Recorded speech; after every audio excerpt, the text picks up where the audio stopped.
morning. Excellencies, distinguished delegates, ladies and gentlemen, I call to order the 6th meeting of the 57th session of the Commission for Social Development. I invite the Commission to resume its consideration of item 3C, entitled Emerging Issues, the Empowerment of People Affected by Natural and Human-Made Disasters to Reduce Inequality, addressing the differential impact on persons with disabilities, older persons, and youth, to hold a high-level panel discussion on this item. Excellencies, ladies and gentlemen, it is my privilege and honor to welcome you all on behalf of the Bureau of the 57th session of the Commission for Social Development to the high-level panel discussion on emerging issues. The theme of today's discussion is the empowerment of people affected by natural and human-made disasters to reduce inequality, addressing the differential impact on persons with disabilities, older persons, and youth. The increased occurrence of natural and human-made disasters and their impact represent a major challenge for the world today. According to the United Nations, between 1998 and 2017, 1.3 million lives were lost and 4.4 billion people were injured and needed emergency assistance due to climate-related and geophysical disasters. While all populations face risks of being exposed to certain disasters, the vulnerabilities of individuals to these disasters and the severity of disasters' impacts on people vary, depending on their socioeconomic conditions, civic and social status, place of residence, as well as the ability to access mitigation, adaptation, and relief resources. However, in both developing and developed countries, persons with disabilities, older persons, youth, and those living in poor and rural communities, particularly women, often disproportionately experience the negative impacts of natural and man-made disasters. As member states are now implementing the 2030 agenda that pledges to leave no one behind, these issues surely came to the attention of those of us in the Commission for Social Development who are working along with member states, the UN, and other stakeholders to address issues concerning inequality, inclusion, and inclusive and sustainable social development for all in our countries. We are fortunate and honored to have distinguished guest speakers with us today. I am pleased to welcome the distinguished panelists joining me on the podium. Mr. Mesbah Ansari Dakae, Head of Office for Social Development at the Ministry of Foreign Affairs of the Islamic Republic of Iran. Welcome. Mr. Musharraf Hossain, Director of Global Policy, Influencing and Research in the Action on Disability and Development International. Welcome.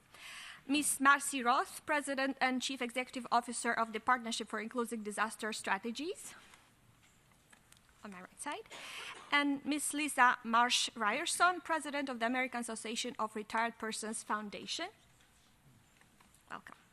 I'm also pleased to welcome the moderator, Ms. Charlotte McLean-Lapo, Global Disability Advisor in the Social, Urban, Rural, and Resilience Global Practice of the World Bank Group. Good morning, Madam. I'm equally delighted to welcome the lead discussants in the room for this panel, Mr. Abdullah Eren, Chief Advisor to the President of Turkey and the Director of the Turkish Agency for Turks Abroad and Related Communities, and Ms. Joli Amatia, a member of the National Youth Council of Nepal and the Executive Director of Sustainable Fish Farming Initiative, as well as currently serving on the Secretariat of the United Nations Major Group for Children and Youth. At this juncture, I'm pleased to hand over the meeting to the moderator, Ms. McLean-Lapo, to conduct the proceedings of our high-level panel discussion, and I look forward to a productive and interesting exchange of views. Madam, you have the floor. Thank you very much, Chair. Excellencies, ladies and gentlemen, good morning. Welcome to the high-level panel on the empowerment of people affected by natural and human disasters to reduce inequality, addressing differentiated impact on persons with disabilities, older persons, and youth.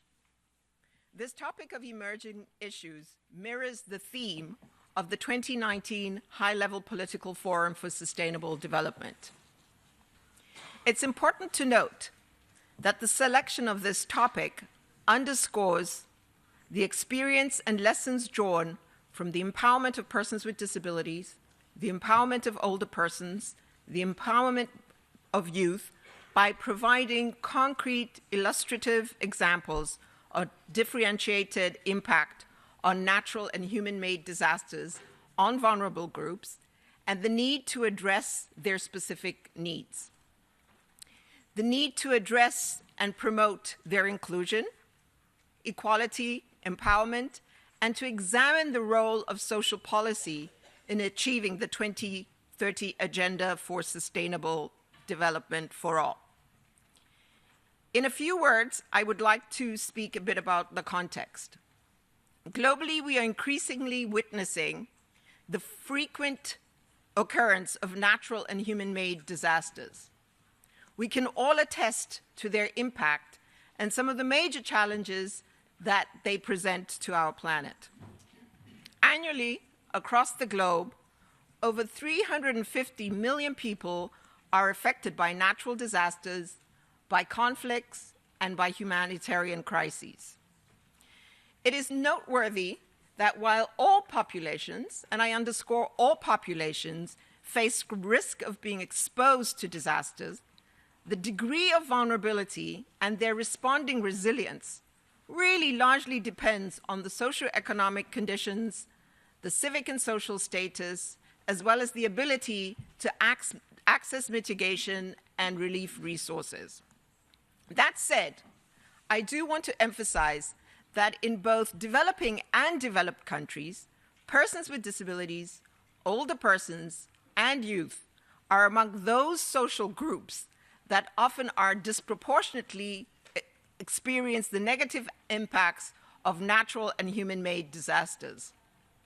We know that the negative consequences of extensive exposure to disasters hampers ongoing efforts to eradicate poverty and to implement the Sustainable Development Goals. This is a matter, and hence our presence here today, that deserves more urgency and serious consideration by all concerned, both in the space of development, but also very importantly, in the space of humanitarian work. It is clear that if we're to achieve the 2030 Agenda and its SDGs, we will need to combat natural disasters and human-made disasters, but also we need to ensure that those who are negatively impacted are not left behind. So it's against this backdrop that the Bureau of the Commission on Social Development identified this discussion for today. And so to lead us in today's discussion, we've put together a very esteemed and knowledgeable panel that will highlight some of the key issues, identify some of the challenges, point out some of the opportunities, some of the good practices in addressing the differentiated impact on natural disasters and, importantly, human-made disasters on persons with disabilities, older persons, and youth. And the essence behind this is to look at how we then reduce inequality and achieve social inclusion for all. So what we would like to do by way of this panel is to generate and have a discussion, because we see this as a unique possibility to influence the 2019 High-Level Political Forum and the ECOSOC High-Level segment. And so I will really encourage delegates present to engage with the panel, to ask questions, and to share. We also believe that we can learn a lot from delegates present, and those will provide useful insights for the panel as well as for all of us present. So without further ado, I would like to go to our first panelist, but before I do that, I do need to make an apology. On behalf of Dr. Jayashree Bidazi, who is from the research project at the National Center of Disaster Preparedness, Columbia University, she is unfortunately not able to be with us here today due to family emergencies, but she would have loved to be here. What she has done, however, is she's kindly sent her presentation, which will be posted on the Commission's website, and I do urge you to have a look at it. I've looked at it. It's very interesting. So without further ado, I would like to hand over to our first speaker, who's Mr. Mesbah Ansari. Over to you, sir. Thank you very much. Good morning, distinguished delegates, ladies and gentlemen. Today I'm going to have a discussion about the inclusion of persons with disabilities in the world.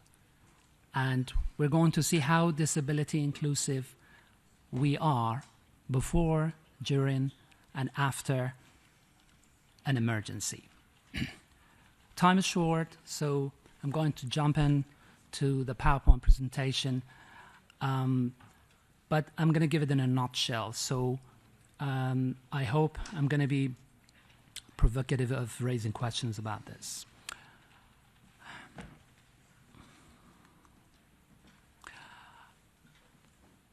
Firstly, I'm going to give you a normative level of glance at the issue, talking about the terms of reference. Article 11 CRPD specifically declares that state parties shall take, in accordance with their obligations under international law, including international humanitarian law and international human rights law, all necessary measures to ensure the protection and safety of persons with disabilities in situations of risk, including situations of armed conflict, humanitarian emergencies, and the concurrence of natural disasters.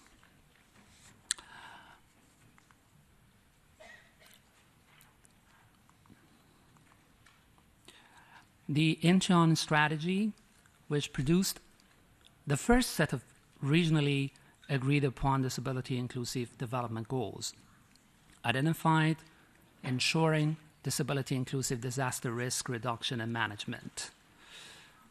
The next one is the International Day for Disaster Reduction in 2013, which then focused on the needs of people with disabilities and recognized that people with disabilities, as with other people, are among the most at-risk groups during natural disasters.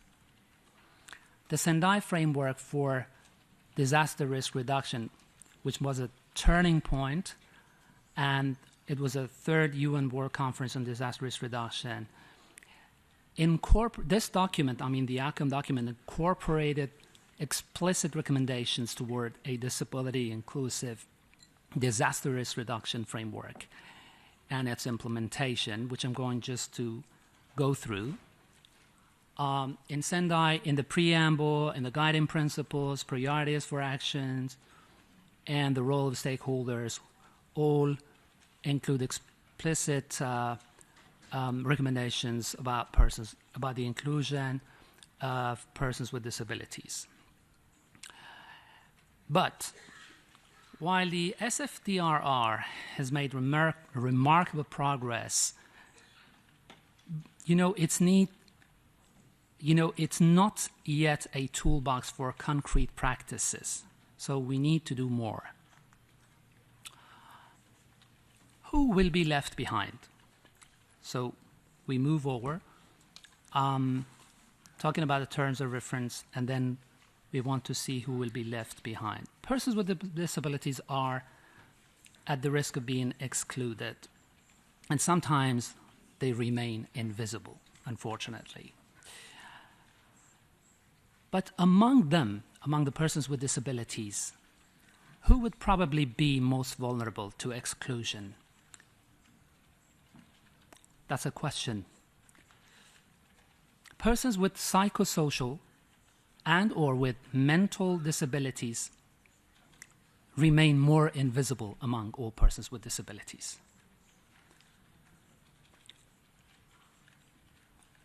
Number one question, are persons with disabilities included in the national emergency response policies around the world, both at the UN, at the international level, and at the national level? If yes, are persons with psychosocial or mental disabilities included as well? Before answering this question, let me give you two good practices. Facing short of time, I'm going to go through that. The first good practice is about before and during emergency. In Urakawa town, northeast Japan, the local government worked with community members, and in particular with those individuals with psychosocial disabilities, to design best-case scenarios for planning disaster response. What was the result?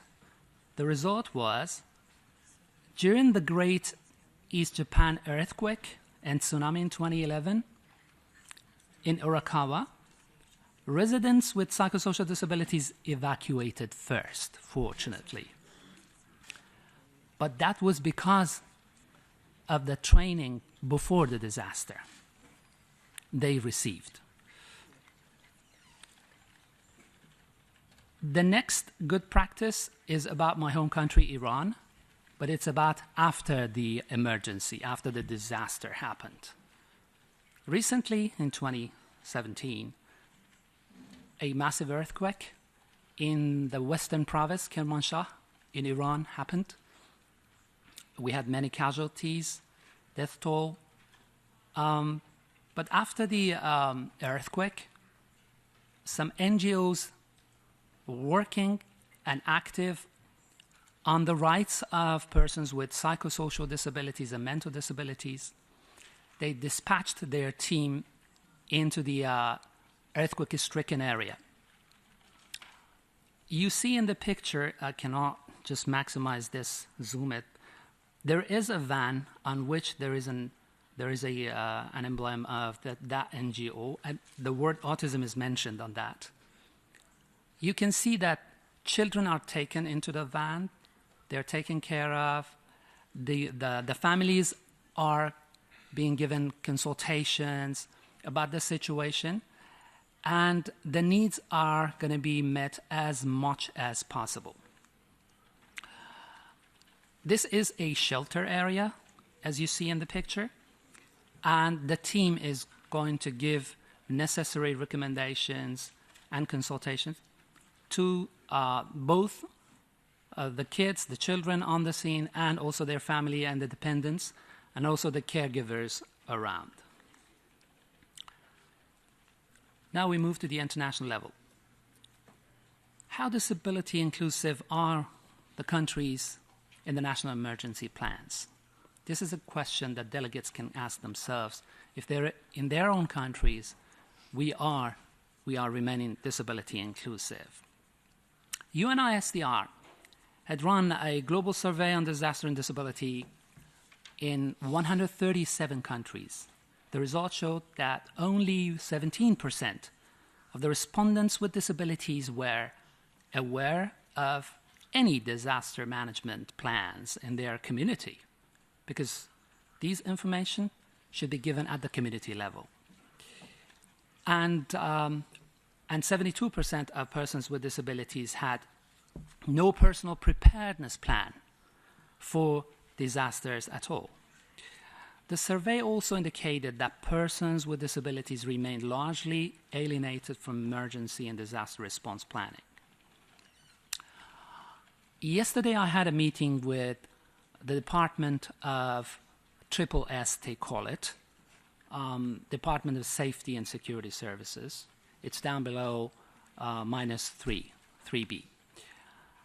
And we checked how the emergency plan is. If anything happens right now here in this room, how do we react to that in regard with the inclusion of persons with disabilities? How disability inclusive is the UN headquarters here? You see a stair chair in the picture, and we talked about every aspect of that yesterday, and the conclusion was that only persons with physical disability are included in the plan, not persons with psychosocial and mental disabilities. And for this stair chair, you see it's got a fraction at the back, so because the elevators won't work, you have to take a person with disability with this chair. It goes smoothly and slowly down, but anyway, in every 5 floors, there is only one stair chair. So they were also requesting a budget for providing more. Okay. At the end, I have some proposals to make. Disability inclusiveness is very important. But not only physical disability should be included, but also psychosocial mental disabilities. So as far as I know, then we can call ourselves fully inclusive. But how are we going to include persons with psychosocial mental disabilities included in our emergency response plans? I'm going to suggest visualizing the materials, because some of them are not able to communicate with you. Some of them are not verbal. Some of them are not fully verbal. And they're easily perplexed at the emergency situation. So communication is first, which is very important. And the best way is to have a big picture-based communication. We call it PECS, picture communication. And as examples, I'm going to give you some. If something happened right now here, you see that there are some exit signs here. But for persons with disabilities, especially with psychosocial or mental disabilities, if they are in the room, it's not easy to follow the rules. First thing is that they should know first what kind of emergency it is. Is it sheltered in or evacuation? So this is first. To me, it was a kind of training yesterday. So if this is emergency evacuation, there must be some route, and I should know what the route is to the evacuation. If this is shelter, what kind of route? It's going to be a different route to the assembly point. So they should have the sign for the assembly. And how are they going to get to the shelter area? There must be some signposting for that. And if a wildfire is happening, what's going to be the plan? So signs are going to be helping them. And on the floors, there can be some, that's the end of it, thank you. Yeah. On the floors, there can be some glowing routes in the dark in case of any blackout. So this is a minor example for including persons with psychosocial disabilities and mental disabilities in our national emergency plans as well, including the UN headquarters. And also I have some proposals for the questionnaires at the country level, and we can gather those the answers and make our toolbox in the implementation of the Sendai framework. And the last proposal is that the Commission can envisage a prize for outstanding best practices on fully inclusive policies. And many thanks for your synergy today here with us. Thank you. Thank you very much, Mr. Ansar. And we'll come back to proposals at the end, so you'll have a little bit more time at the end to further elaborate some of the recommendations that you'd like to make. I'd like to now pivot to Mr. Musharraf Hossain. Mr. Hossain is the Director of Global Policy, Influencing Research and Action on Disability and Development International. So over to you, Mr. Hossain. Thank you, Charlotte. Madam Chairperson, Excellencies, and representative of CSOs and disability movement. Any disaster risk reduction program and humanitarian action must be inclusive of all, including us, 1 billion persons with disabilities in the world. Because of the global warming, the frequency and the severity of natural disaster has increased a lot. The world is now experiencing the highest level of inequality. Those who are most affected by the climate hazards and subsequent disasters are people with disabilities, older people, women, and youth. However, the impact of disaster can be reduced through the empowerment of marginalized people. From my experience, I can assure you that they can work as change agent to address inequality and reduce disaster risk. According to the UN flagship report on disability and disaster, the impact of disaster is very high on people with disabilities as they have less coping capacity. It becomes complicated when there is intersectionality of disability, age, and sex. The three main reasons for negative impact of disasters are lack of preparedness, lack of capacity of implementing agency, and lack of participation of people with disabilities. The challenge is how we can turn this lack to have. Let me share the experience of natural and human-made disaster and humanitarian actions of Bangladesh from where I came, where I worked for 20 years as country director of ADD International with the disabled people's organizations. My organization, ADD International, support disability movement in Asia and Africa. Bangladesh is a disaster-prone country where cyclone, floods, and droughts are a common phenomena. In 2007, the cyclone Cedar hit the coastal area of the country, affecting 8.5 million people. People from all corners of the country moved to support affected people, but no one thought about disabled people, as they remained confined at home and there is no data. ADD International supported disabled people's organizations from the neighboring districts to move to affected area and identified them visiting home to home. They reached 6,000 affected families with emergency response.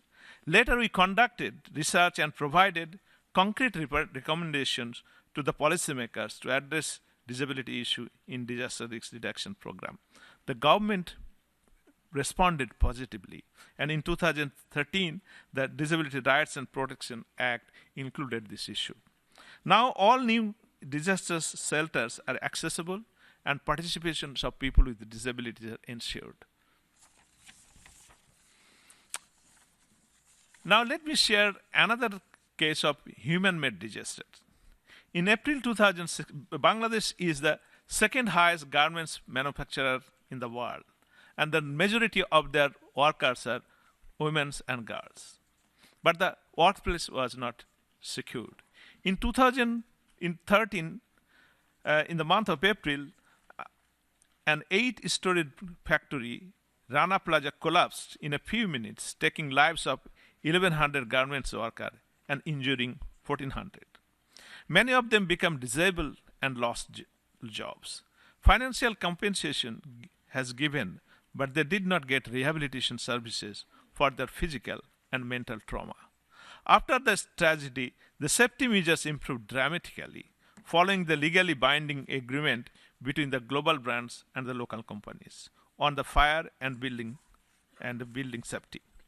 The industrial disaster is a big issue in the low and middle-income countries, where safety measures are inadequate.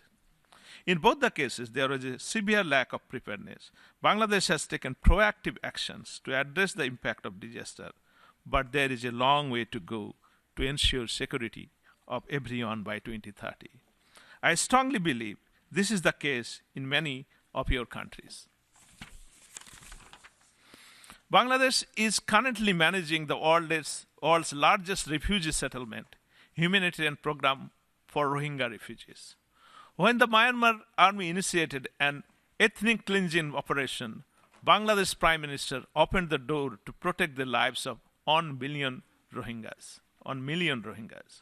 Although there is no data yet, more than 50% of them are likely to have a disability. I would like to thank UNHCR and the Bangladesh government for giving priority to people with disability. A few NGOs are providing rehabilitation services, but that is not enough. Last week, UNHCR Special Envoy Angelina Jolie completed her trip in Bangladesh visiting Rohingya refugees. She concludes that Rohingya refugees need a long-term sustained support until they go back home. In this long-term process, can we empower Rohingyas with disabilities to ensure their meaningful participation in the humanitarian action and live with rights and dignity in the refugee camp? I propose 3 actions to make disaster risk reduction inclusive. First, mobilizing the community.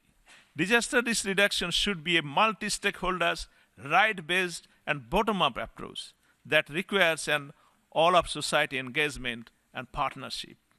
I implemented the community management disaster risk reduction project in Bangladesh. So I can assure you it is an effective approach to use indigenous knowledge and empower the community to find solutions which feed in formulating adaptive policy.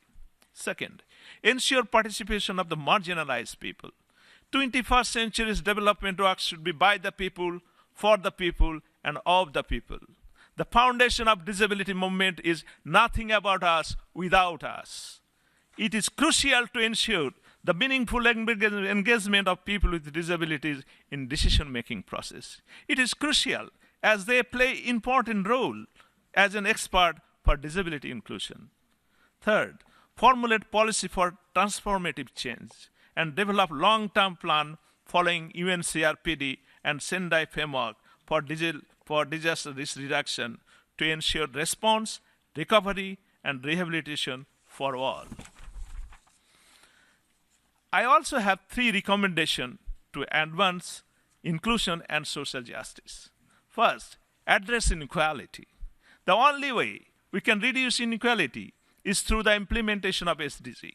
Disability is critical to SDG as we would not deliver and eradicate poverty without including people with disabilities in our work. In the high-level political forum this year, all 50 countries volunteered to review SDGs should report against disability-specific targets and indicators of education, employment, inequality, and representation in public institutions.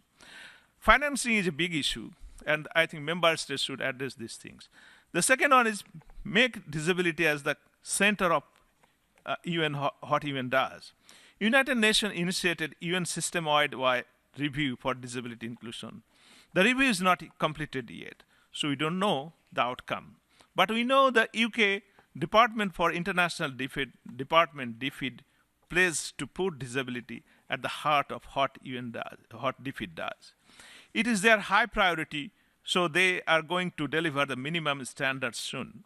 I firmly believe that disability should be in the center of what UN does too. Not only that, it should be on the first track. Finally, I strongly recommend holding the institutions, business, or even the government responsible for human-made disaster, death, or displacement. They must compensate for the damage they have made. And I urge you all to support those who are working for disabled people, displaced people, and distressed people. The earth is for everyone. I thank you. Thank you very much, Mr. Hussain. And I'm now going to ask Ms. Marcy Roth, the President and Chief Executive Officer of Partnerships for Inclusive Disaster Strategies, to speak. I'm going to ask both Marcy and the next speaker to please hold off on your recommendations for later, because we'd like to come back to that after we've had some input and engagement from the members. So Marcy, over to you.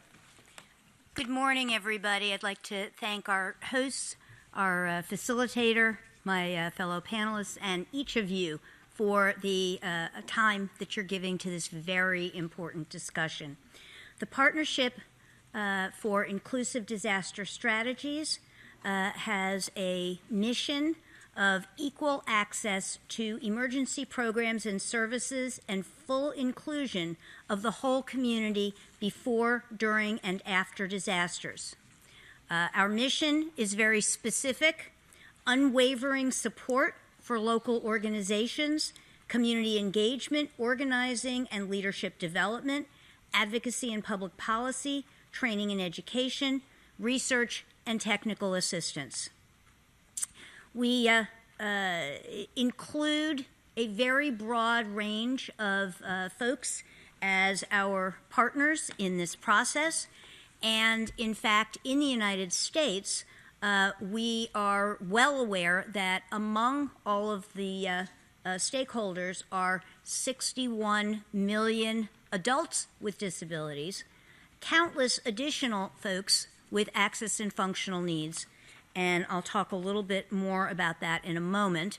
But the infographic that I'm sharing with you is fairly new. It's from our Centers for Disease Control and Prevention, and it tells us that 1 in 4 people here in the United States have disabilities. Those numbers are significantly higher than the numbers that we are currently operating from globally, because, in fact, globally we refer to 15% of the population as people with disabilities.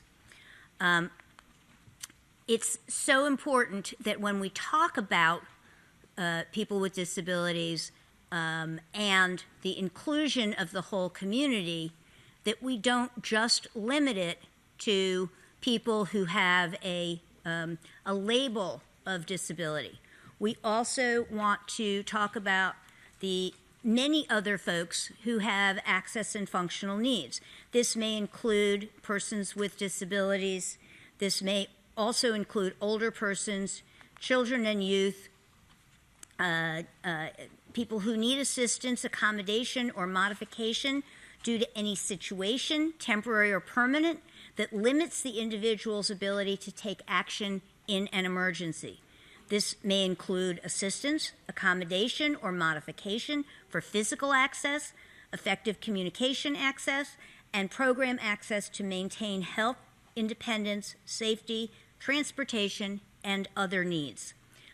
So the numbers of people that we're talking about are far greater than just simply people with disabilities. So when we talk about the whole community, we need to be sure that we understand that probably 80% of the population are people with access and functional needs, and we need to consider those in both our prevention activities as well as in preparedness, response, recovery, and mitigation.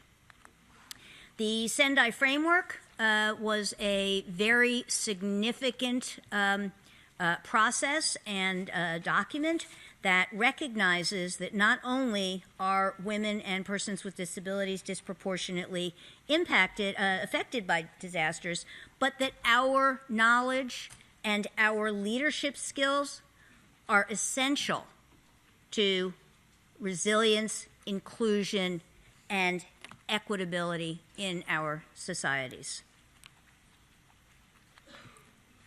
There are many gaps remaining. Chief among those are bias, stigma, misunderstanding. We deal with a lack of disaggregated data, inadequate indicators, many barriers, and we know, as my colleagues have stated previously, 2 to 4 times more likely to be injured or to die in a disaster. These numbers are staggering, and we need to be mindful, again, that we're talking about youth, we're talking about older persons, we're talking about people who would not typically identify as having a disability, but in the circumstances of a disaster are equally impacted. So, what sorts of resources do we have available? Where can we go? There are some fabulous tools. I was excited to participate in the development and publication of Inclusive Disaster Risk Reduction, a whole community action. This is an e-learning tool on inclusive disaster risk reduction that is currently online and available. And we are currently very involved in the United Nations Interagency Standing Committee on Inclusion of Persons with Disabilities in Humanitarian Action. This is an extremely important initiative. This Interagency Standing Committee is focusing not on separate and special approaches to serving people with disabilities and others in humanitarian relief throughout humanitarian actions, but in fact providing the tools, the resources, the information that those humanitarian actors need to bake in to what they're doing to be inclusive of the whole community. These activities will optimize our limited resources and make it possible for everyone to benefit, both in our prevention activities and then throughout the disaster preparedness, response, and recovery initiatives.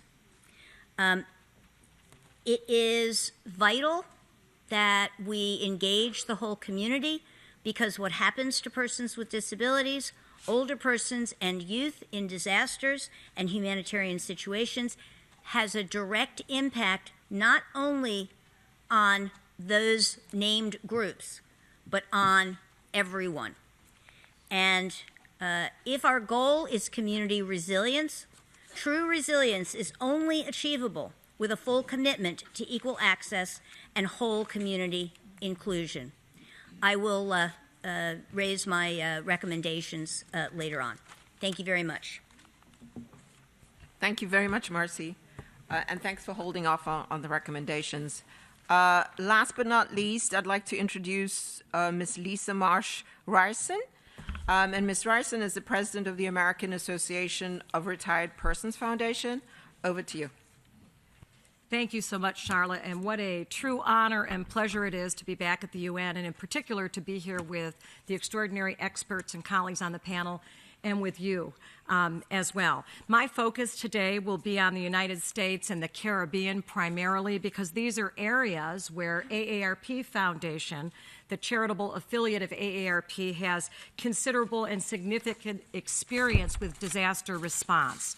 Our work at AARP Foundation and our vision is a country free of poverty where no older person feels vulnerable. And when a disaster strikes, as you have heard from the other panelists, few are more vulnerable than older persons or persons with disabilities. And in the United States and the Caribbean, older adults consistently experience the highest proportion of disaster-related casualties. For example, after Hurricane Katrina hit the United States in 2005, almost 3/4 of the related deaths were among persons over the age of 60, despite the fact that older adults comprised only 15% of the area's population. And half of the deaths after 2012's Hurricane Sandy, which affected the Caribbean and the entire eastern seaboard of the United States, were of people over the age of 65.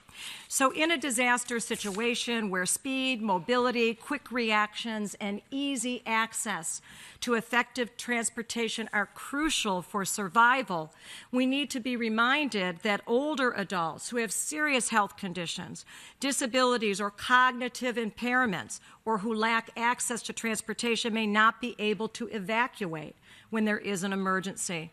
It makes it difficult or impossible for them to reach evacuation sites and to get the assistance that we intend for them to have.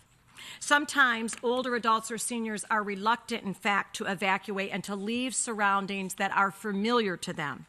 And we have seen this again very recently, because after Hurricane Maria hit Puerto Rico in 2017, the median age of adults who stayed behind or who died was 50 years old.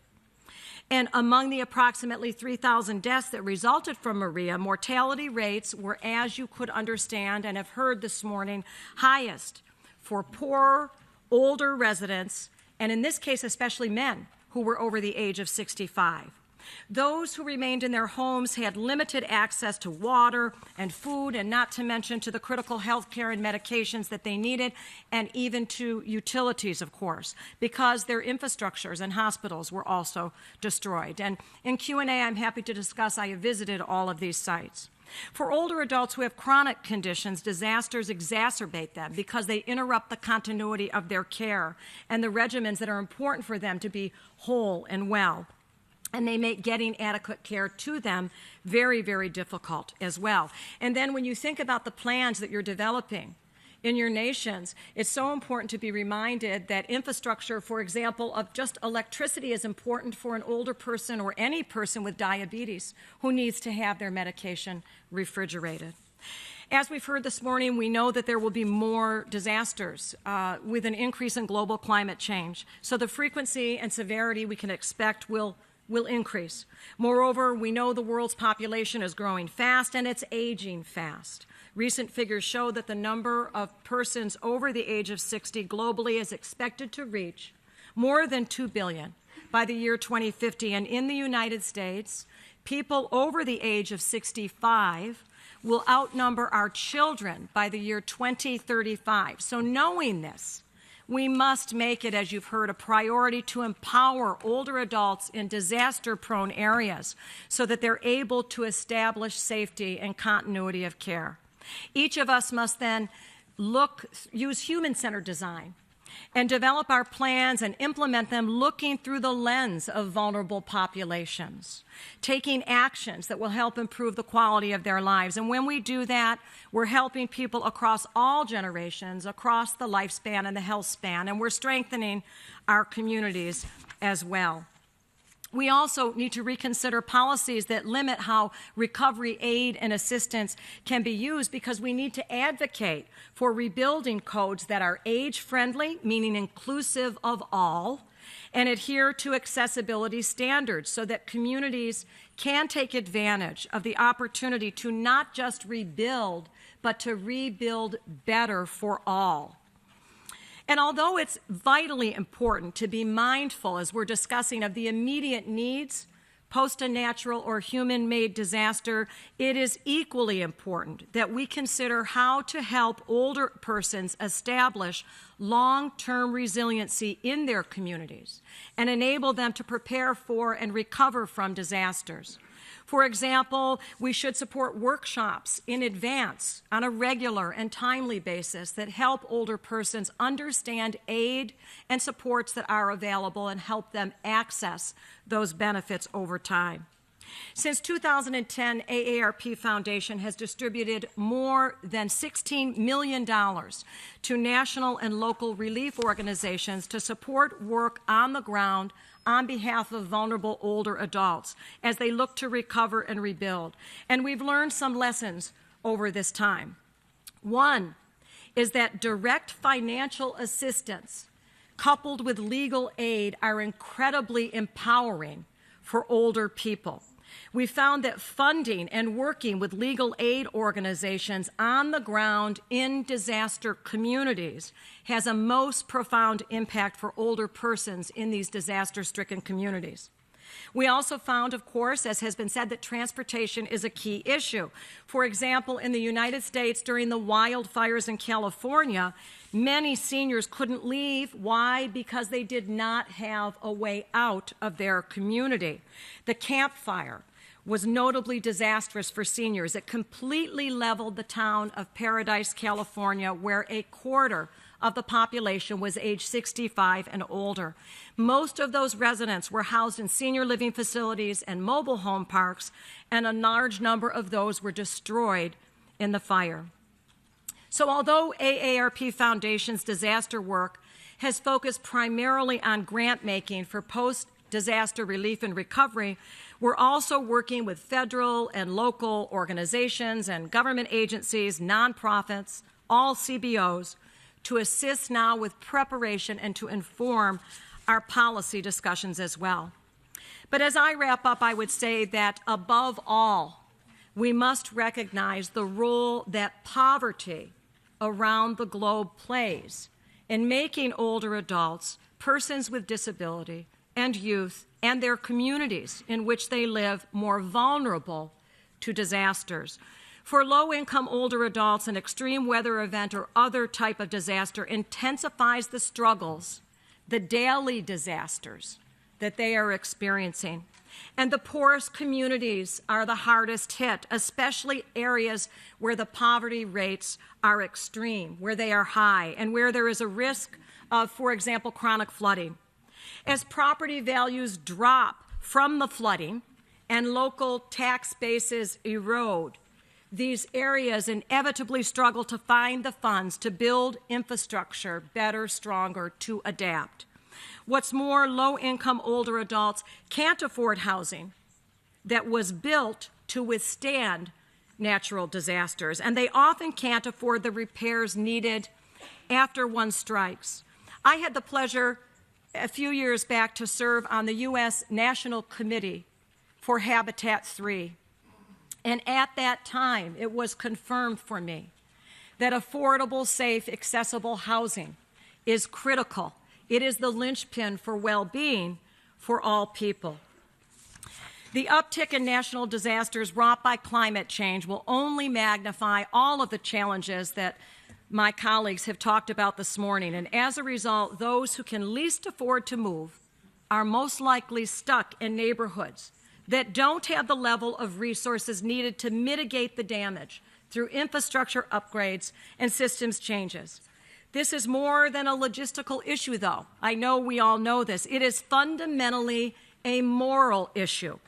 The 2030 Agenda for Sustainable Development speaks to the truth of this with its 17 Sustainable Development Goals, aiming to end inequality in all of its forms. And so as we think about how to protect populations during a disaster, we must ask ourselves why we keep allowing the most vulnerable people to be put in the most vulnerable situations, to be put in the most vulnerable locations. And then we must take concrete steps to shift that balance, the balance from one of powerlessness to one of empowerment. Thank you. Thank you very much, Lisa. And I think it's very clear from the speakers and the panel this morning that we have definitely made some progress, both at an international level, but as well as at a national level. But we also know, and again from what the speakers have said, that persons with disabilities, older persons, and youth often remain excluded in practice. That's an important piece for us to remember. We've also heard about the importance of a whole community impact, and that impact has to be broader than the named groups. And I think for me, that's a very key message that comes from the panel, that it's not just about naming groups, it's really looking for maximum impact. I think it's also been pointed out by many of the speakers this morning that we really need to look at being fully inclusive. And we need to think beyond just the physical access to think about the whole range of disability. So thinking very much pan-disability. An important point raised this morning was also the importance of intersectionality and how this issue plays out as we design policies, as we put in place actions, and as we mitigate the various situations. I thought a very important point that came out this morning was also the use of the lens of vulnerable populations. So trying to visualize the issues, the situation, using the lens of vulnerable groups. And then I think a very important point that we should not lose sight of is the role of poverty and how the social and economic status plays out in situations of disaster. And with that, I would like to now pivot to the floor and ask our lead discussants in the room to make some comments. Our first lead discussant is Mr. Abdul Eren, who's the Chief Advisor to the President of Turkey. I hand over to you, sir.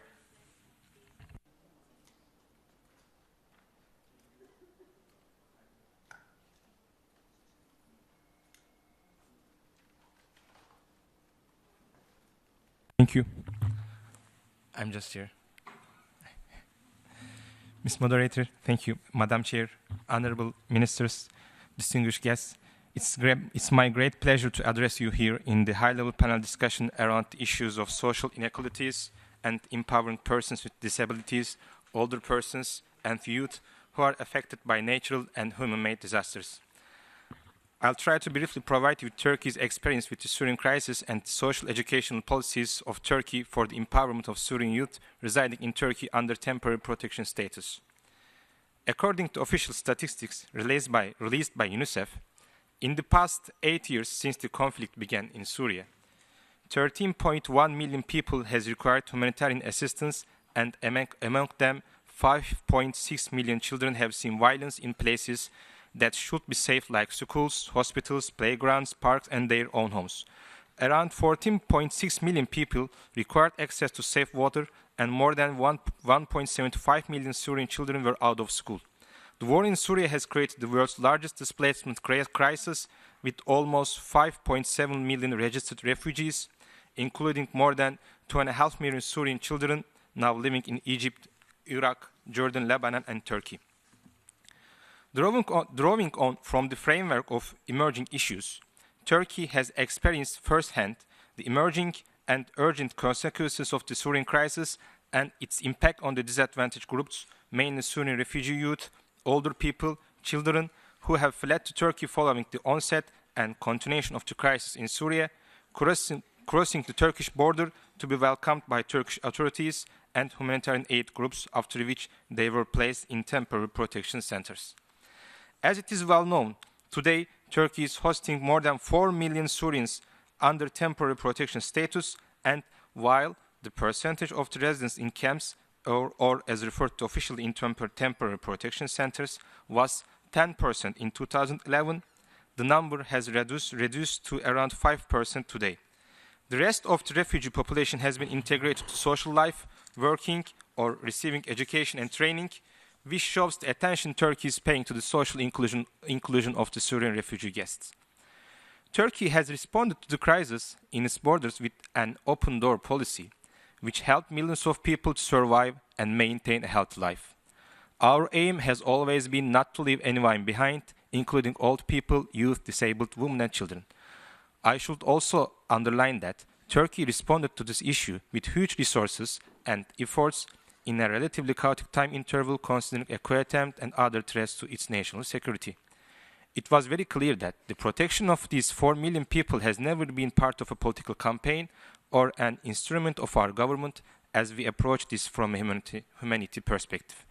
Considering all these points, we can say that Turkey has shown a tremendous effort on national and international level and showcased to the world a best practice example in terms of social acceptance and development of the Syrian population residing in Turkey. With this vision, all resources ranging from humanitarian aid and development agencies such as Turkish Red Crescent and Disaster and Emergency Management Presidency, to educational institutions and migration agencies, as well as more specialized efforts such as YTB's role in administering higher education scholarships for Syrians in Turkey, have all become pieces of a large governmental harmony, mobilized with its specialized task for the cause of implementing the aims which were set out for the empowerment of Syrian people. According to Turkish Directorate General of Migration Management, there are about 500,000 Syrian youth in higher education level in Turkey, and the number of youth aged between 15 to 18 years who are ready for transition to higher education exceeds 300,000 in population. When we look at the current higher education numbers, the number of Syrian students who are studying under Turkey scholarships, the government scholarship program, which is run by my institution, at the moment exceeds 12,000, and an additional 17,000 students from more than 160 countries also benefit from our scholarships, including from countries such as Afghanistan, Yemen, or Iraq, to return to their homeland when they complete their studies. The thing which makes Turkey's scholarship different is that it offers more than financial support, where it is also a mechanism of social inclusion and youth empowerment, which enables young people from different regions to develop their social skills and ensure the sustainability of development as they return to their countries afterwards. With the Turkish government's initiative for social development in a global scale, 5,000 new students are awarded every year to be a part of Turkey's scholarship program. Today, the Republic of Turkey has more than 150,000 graduates in more than 160 countries around the world who are still involved in important positions in developing their homeland. Dear participants, we cannot be spectators to nations and communities losing their livelihoods and their future due to inhuman actions, nor can we be unresponsive to the needs of disadvantaged communities and persons around the world. This concern has always reflected in Turkey's humanitarian and development-based migrant and refugee policies. By focusing especially on the empowerment of Syrian youth through scholarships, social and cultural integration programs, as well as enhancement of youth potential through their incorporation into the higher education system in Turkey, and we believe that this will bear its fruits in the coming decades, translating into the efforts to rebuild the future of their own country. As I conclude my speech, please be informed that with the participation of OCA, UNICEF, and UNHCR, at our side event in the afternoon, there will be more detailed speeches and presentations regarding Turkey's response to the Syrian crisis and the experiences we have had in recent years. Thereby, I would like to invite all of you to attend and to participate in the discussions for more questions, insights, and comments. With these wishes, I want to conclude my remarks with deepest regards. Thank you so much. Thank you very much, Mr. Aaron. I'd like to now invite Ms. Jolly Amatia, a member of the National Youth Council of Nepal and Executive Director of Sustainable Fish Farming. Over to you. Thank you, moderator. Good morning, everyone. My name is Jolly Amatia. I'm from Nepal, and I'm speaking on behalf of the United Nations Major Group for Children and Youth. We are the formal engagement mechanism created by the United Nations General Assembly for young people to engage in UN processes. With a membership of 6,500 youth entities in over 170 countries and territories, we approach the implementation of the 2030 Agenda through our 4 areas of action: policy and advocacy, capacity building, knowledge, and action. The UNMGCY Disaster Risk Reduction Working Group, what is now also more formally called the Sendai Stakeholders Children and Youth Group, worked to create the first DRR-themed formal youth constituency recognized by the membership of the UN through formal intergovernmental modalities. This was done during the preparatory and follow-up process of the World Conference on Disaster Risk Reduction. We facilitate the active engagement of young people in all DRR-related avenues in the United Nations. Some of these include the regional and global platforms on DRR, the DRR Science and Technology Advisory Group, the Making Cities Resilient campaign, the Global Alliance for Urban Crisis, and the Compact for Young People in Humanitarian Action. Emerging issues are often protracted disasters, emergencies yet to be noticed, or the symptoms of an unsustainable world. This motivates us to build foresight onto our thinking and embed principles of resilience and sustainable development paths at all levels. During disasters and humanitarian emergencies, marginalized social groups, including older persons, young people, and those people with disabilities are the worst affected and their human security the most undermined. Physical injury, disruption of education, health and other essential services, separation from family members, psychosocial trauma are only a few ways in which they are impacted. While the Sendai Framework for Disaster Risk Reduction explicitly recognizes these issues and includes commitments to effectively address them, there is still a long way to go. To address one of the specific questions to this session, many disaster-prone areas have no effective disaster management systems that work for marginalized social groups. Unfortunately, at times, the only strategy is every person for themselves and try not to die. Having said this, there are many examples of good practices that effectively include and benefit marginalized social groups. In the Asia-Pacific region, the ASEAN Youth Network for DRR brings together the national youth councils with national disaster boards to develop context-specific educational modules and trainings on disaster monitoring and emergency management. My home country, Nepal, was hit by a massive earthquake in 2015. 8 million, over a quarter of the population, has been affected. ICTs deployed by young people were very vital in overcoming information exchange and communication barriers. Youth civic tech companies deployed GPS mappings to bridge information gaps and expedite relief efforts. This information was also used by the Nepal Army, the UN, and other relief organizations. When the Ebola crisis erupted in Sierra Leone, cohorts of youth volunteers worked jointly with health authorities to help break the chain of infection. Over 1,700 volunteers worked in 7,800 communities to share life-saving information. While there are many complexities in all success stories, there's a clear common thread. They meaningfully engage through an all-of-society approach at all stages of the process: prevention, preparedness, response, and recovery. While it is expected for us to advocate for more inclusion, we also want to highlight additional substantive policy recommendations. Firstly, an approach that is good for marginalized groups is also good for society at large. In a technological environment that is constantly changing, all DRR plans need to include a framework that can quickly assess and deploy appropriate technologies while also harnessing local indigenous knowledge. Effective DRR policies should need to take into account the rural, peri-urban, and urban continuum through integrated territorial development and cross-jurisdiction planning. Social safety nets that substitute for loss in livelihoods are essential. Broader macroeconomic policy needs to regulate against underlying risk factors for disasters. Resilience building curriculum needs to be included in formal and informal education for all ages and communities. Finally, dealing with the deprivations of life, forcibly displaced into camps or living in the aftermath of emergencies demands resilience and flexibility. Having the right skills in these situations can save lives, build a sense of self-efficacy, and prove invaluable once the crisis is past. The opposite regresses social inclusion. We're committed to working with all the member states and the UN system to further inform their efforts in building effective and inclusive DRR policies to expedite the implementation of the Sendai framework. The message is simple.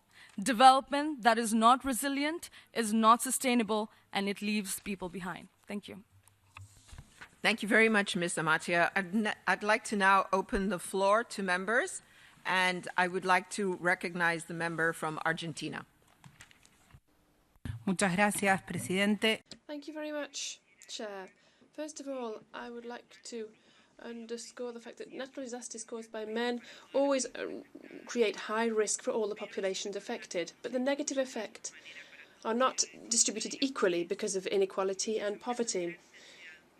Threats such as hurricanes, huge floods, and so on, which occur throughout the world, show levels of high vulnerability for some populations and the need for greater planning of development, where risk management is linked to economic and social cohesion and environmental factors. The international community is aware of the devastating effects of disasters, and with a long-term vision is trying to address with effective strategies and reach the affected populations, particularly with a view to poverty and vulnerability being taken into account. In Argentina, through our territorial approach teams for the Social Development Ministry, we are coordinating actions to reduce the negative effects of emergencies which affect groups of people at high risk. In this regard, we are working to designing and implementing an adequate and efficient system to address social emergencies with coordination and collaboration with our various municipal,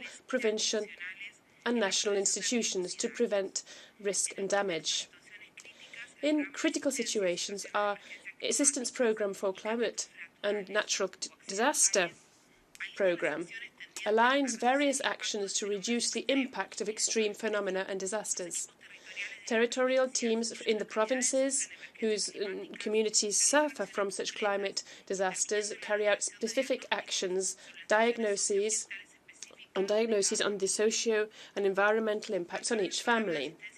We have direct assistance programmes and promote the organisation of community and social organisations and NGOs and governmental organisations as well to reach high-risk populations. We therefore believe it necessary to highlight that the Social Development and Health Ministry's aim is to guarantee access of the affected people to social protection services in all disaster situations. We have stores of emergency equipment, and we provide training in advance as well. During, we join up with local people, provide basic resources and responses, and contributions to reconstruction and authorise social registers to identify the damage, and we provide accompaniment, assistance and presence. And then afterwards, we provide aid and benefits in tax terms and social plans, inter alia. So we have the before, during and after phases. Our social protection plans have a great potential for decreasing the vulnerability of our people, including children, in the face of disasters. One of the great challenges is to increase the availability of quantitative and qualitative data, with disaggregated data on the population, particularly children. In disaster situations, and we need to look at people who have suffered from their effects afterwards so that we can act immediately and effectively. For Argentina, it's crucial to adopt tangible measures to increase protection and assistance for older peoples in emergency situations, in line with the Madrid Action Plan and the Sendai Framework for Disaster Risk Reduction of 2015 to 2030. With a view to coordinating Argentinian participation in the international response system to humanitarian emergencies and to guarantee a contribution in line with our needs and possibilities, in 1994 we decided to set up an international civil protection body. The white helmets now design and distribute humanitarian assistance. They develop actions using a working model based upon coordination, solidarity and community participation. With a view to guaranteeing disaster risk reduction at a national level have a true institutional base for its implementation, the Republic of Argentina has created a national platform for disaster risk reduction. This is co-coordinated by this commission of white helmets and in participation with the United Nations to reduce disasters. We have international campaigns on humanitarian preparedness, intervention and management of disaster risks. This is done both internally and externally, and has as partners in academia, the public sector, non-governmental organisations and the private sector. In terms of disaster risk reduction and rehabilitation for socio-natural disasters, this Commission has a number of programmes to increase resilience in the most vulnerable communities, to prevent risks through simulations, disaster risk reduction and disaster management, as well as improving living conditions, education, training volunteers, inter alia. Thank you. Thank you very much. I'd like to now call on the member from the Philippines.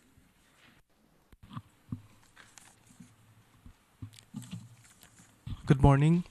Thank you for facilitating this panel discussion, which is very important for my country.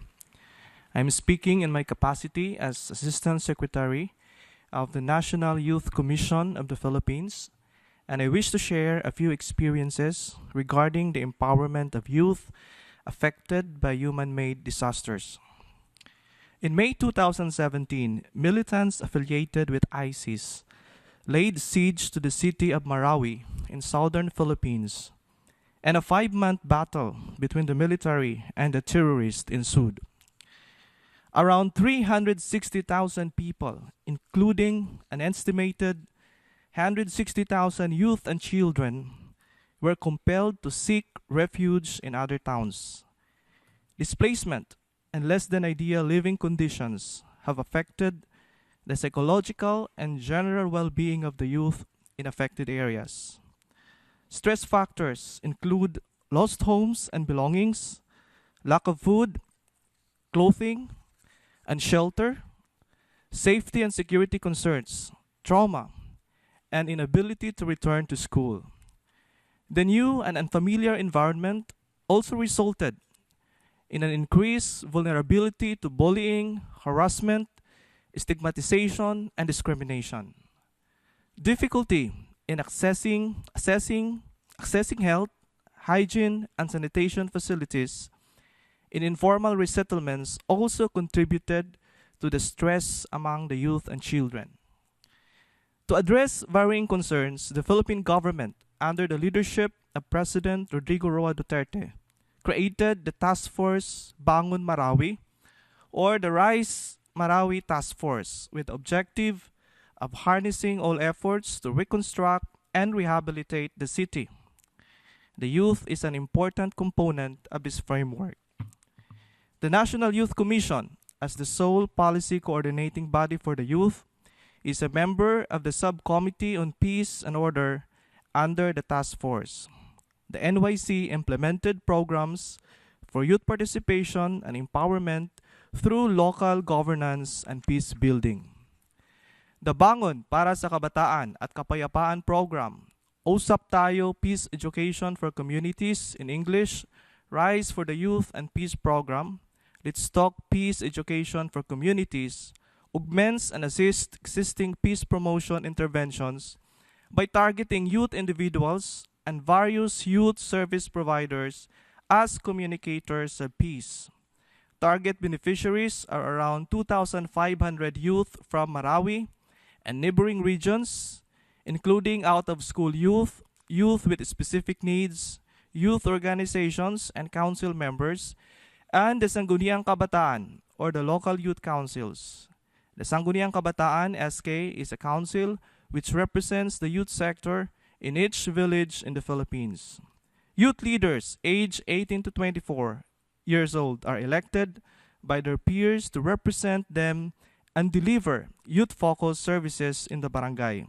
It became the youth's platform in local governance as the body is tasked to initiate programs for the development of the youth and to establish adequate, effective, responsive, and enabling mechanisms and support systems that shall empower the youth and ensure their meaningful participation in local governance and in nation building.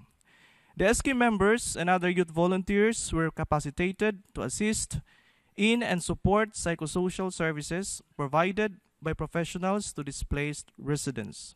Youth hubs and child and youth-friendly spaces were established to provide safe spaces, especially for those who are vulnerable to violence, abuse, neglect, or exploitation. The National Youth Empowerment Training Program convened a total of 208 youths in the cities of Marawi and neighboring Iligan to train the youth on the subject of youth empowerment and good citizenship. This program is aimed at countering discrimination and preventing extremism. As part of solidifying youth participation on peace building, the Youth Peace Table was set up to gather young peace advocates to further explore their capacities in building a culture of peace and conflict sensitivity. Promoting the involvement and empowerment of youth in governance is one way of reducing the negative impact of man-made disasters to youth. In conclusion, Madam Chair, we recommend that young people who were affected by the conflict be mentored by learned trainers and be given the opportunity to also be peer peace counselors. To pursue this, governments should strengthen its policy on mental health consciousness led by the health departments. The youth should also be equipped to contribute to disaster risk reduction and management, and their know-how of technology be leveraged on. Finally, allocation of budgets could make or break youth programs. To make a difference in the lives of young people, governments should also be serious about their budget allocation for the youth. Thank you for your attention. Thank you, distinguished representative of the Philippines. I would like to now call on the distinguished representative of the European Union. Thank you, Madam Chair. Thank you for giving me the opportunity to intervene in this debate.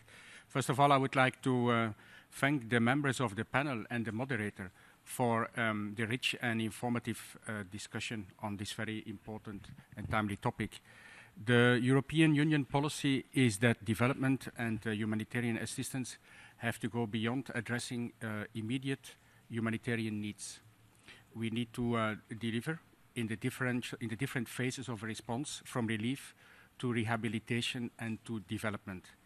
This is the key approach, the key insight from the European Commission policy document, Lives in Dignity from Aid Dependency to Self-Reliance, which was adopted in 2016 and subsequently also endorsed by the Council of Ministers of the European Union.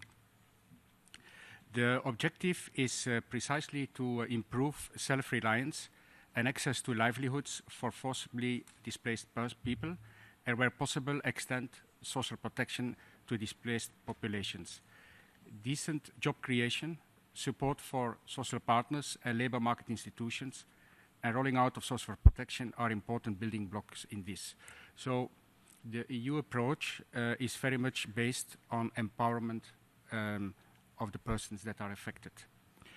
Recent concrete examples on the EU-supported actions are, for instance, Somalia, where EU humanitarian development services have initiated important work, bringing together development and humanitarian actors to transition short-term emergency responses into a longer-term and predictable social protection, social safety nets program. In Lebanon, the EU is working together with others on the development of a social assistance program for the most vulnerable Syrian refugees and the Lebanese host community. The idea is to bring the lessons of the shorter-term humanitarian cash programming in response to the Syria crisis to more sustained national social protection programs that is currently under reform. We must also have more job generating investments in fragile states. Therefore, the EU has launched in 2017 an external investment plan with a particular focus on fragile countries. In July 2018, as part of this investment plan, the EU has given a green light to a package of financial guarantee programs worth around 800 million euros. And this will, for instance, benefit people who currently have difficulty in borrowing money at affordable rates, such as internally displaced people, refugees, or returnees. Another program will cover 25,000 SMEs, small business, to access mobile accounts and long-term credits. The EU and its member states have constructively contributed to the discussion and adoption in the recent past of the new ILO recommendation on employment and decent work for peace and resilience. We are already implementing this together with ILO and other partners in our internal and external policies, including in effectively supporting actions in third countries that are hosting refugees and displaced persons. We have also heard the intervention, for instance, by the Turkish representative, where the EU is also active on this. We have also to improve the skills and competences of youth in fragile and conflict-affected countries. The European Training Foundation, which is an EU organization based in Turin, is assisting EU neighboring countries, some of them are fragile countries, in improving skills and employability. The target beneficiaries of the EU Emergency Trust Fund for Africa, launched in 2015, to address instability and root causes of irregular migration and displaced persons in Africa, include actions on forcibly displaced people, their origin and host communities, as well as potential migrants with a focus on women and youth. On disability, the EU and its member states are very much committed to ensure that persons with disabilities are included in humanitarian responses, both as recipients and as participants. We recognize that persons with disabilities face intersection forms of discrimination and barriers, making them particularly vulnerable in situations of armed conflict, and they are disproportionately affected by this. To this end, the EU priority is to mainstream the needs of persons with disabilities in its humanitarian settings, as reflected in the European Consensus on Humanitarian Aid, as well as in many EU policies and programs, such as protection, shelter, forced displacement, and education in emergencies and protracted crises. The EU is a party of the UN Convention on the Rights of Persons with Disabilities, and is thus bound to take all necessary measures to ensure the protection and safety of persons with disabilities in situations of risk, including situations of armed conflict, as defined explicitly in the Convention. Furthermore, the EU has endorsed the Charter on Inclusion of Persons with Disabilities in Humanitarian Action of 2016. In addition to funding mainstream actions, it is crucial to ensure via targeted actions that specific needs are effectively addressed. To this end, the EU has granted over 35 million euros to 35 projects that are targeting the needs of persons with disabilities in the past 3 years. This includes, for instance, access of refugees with disabilities in Turkey to inclusive and qualitative services, functional rehabilitation and integrated support services for persons with disabilities affected by the Yemen crisis, as well as in Afghanistan. Thank you. I'm going to ask you, please, yes, to conclude. I will conclude, yes. So finally, the EU has also supported the capacity building through the financing of the development of the Interagency Standing Committee guidelines on the inclusion of persons with disabilities in humanitarian action.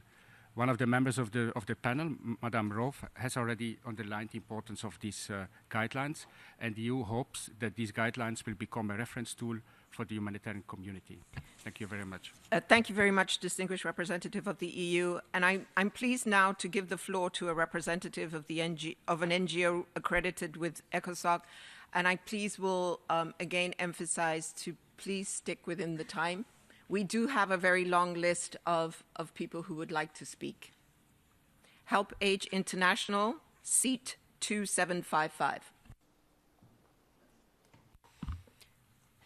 Thank you for this opportunity to speak. As the frequency of crises is rising and they're becoming increasingly protracted in nature, the subject of this panel is critical for the work of this Commission. We cannot ignore the disproportionate impact that disasters have on the most marginalised, the role they play in exacerbating inequalities and the knock-on effect for development efforts.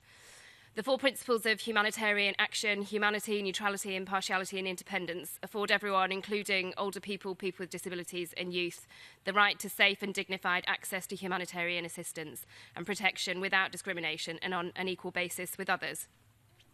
Increasingly, humanitarian policies, guidelines and programmes are aiming to be more inclusive, and we've heard about some initiatives today. There are also useful tools and standards that are available, including the humanitarian inclusion standards for older people and people with disabilities and the IASC guidelines that have already been mentioned. However, we've heard ample evidence from the panel that older people, people with disabilities and youth are still at significant risk of having their rights denied. Although they're not inherently vulnerable, and it's been encouraging to hear panellists refer also to their rights and capabilities in these situations. Certainly from our work with older people in humanitarian situations, we know that they are rarely consulted on their needs. They face significant physical, institutional and attitudinal barriers to accessing assistance, and there's often inadequate data disaggregated by disability, age and gender to plan response and recovery effectively.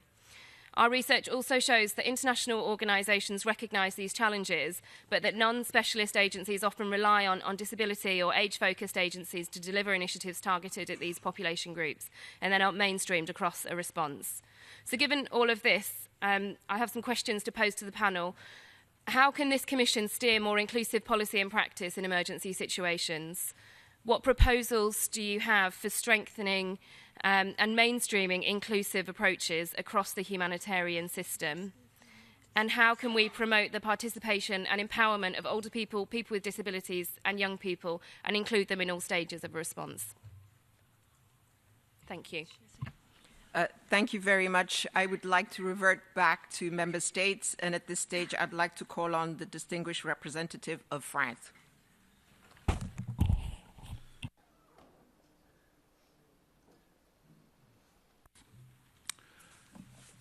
Merci.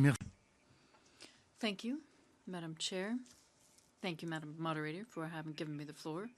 The delegation of France fully aligns itself with the statement made by the European Union, and we share the analysis of the Secretary General in his report, which specifies that while populations can be affected by climate catastrophes, some of them are more vulnerable to these natural disasters.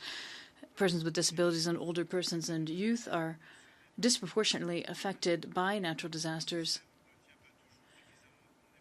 The systems do not necessarily take into account those specificities for those vulnerable populations, which then endangers them. As the Secretariat has recalled, the number of older persons is about 46% of people in the world between 2017 and 2030. The demographic situation of the aging of the population, which many countries are experiencing, has led us to adapt our natural disaster policies to take account of older persons. Also, an increase in the seriousness and frequency of natural disasters, which we're experiencing at this time, has also led us to have a discussion on reducing inequalities when managing disasters, especially at their peak, and particularly to pay more attention to older persons and also persons with disabilities and young people. Europe, through its social protection pillar that was declared in 2017, has been making efforts to address these issues. It is also paying attention to social rights in the member states be more protected for everyone. The action of France, in line with this pillar, is striving to bring assistance to vulnerable persons. Following a COP21 and the Paris Agreement, the Climate Accord, has led to a reflection on having greater climate justice in France.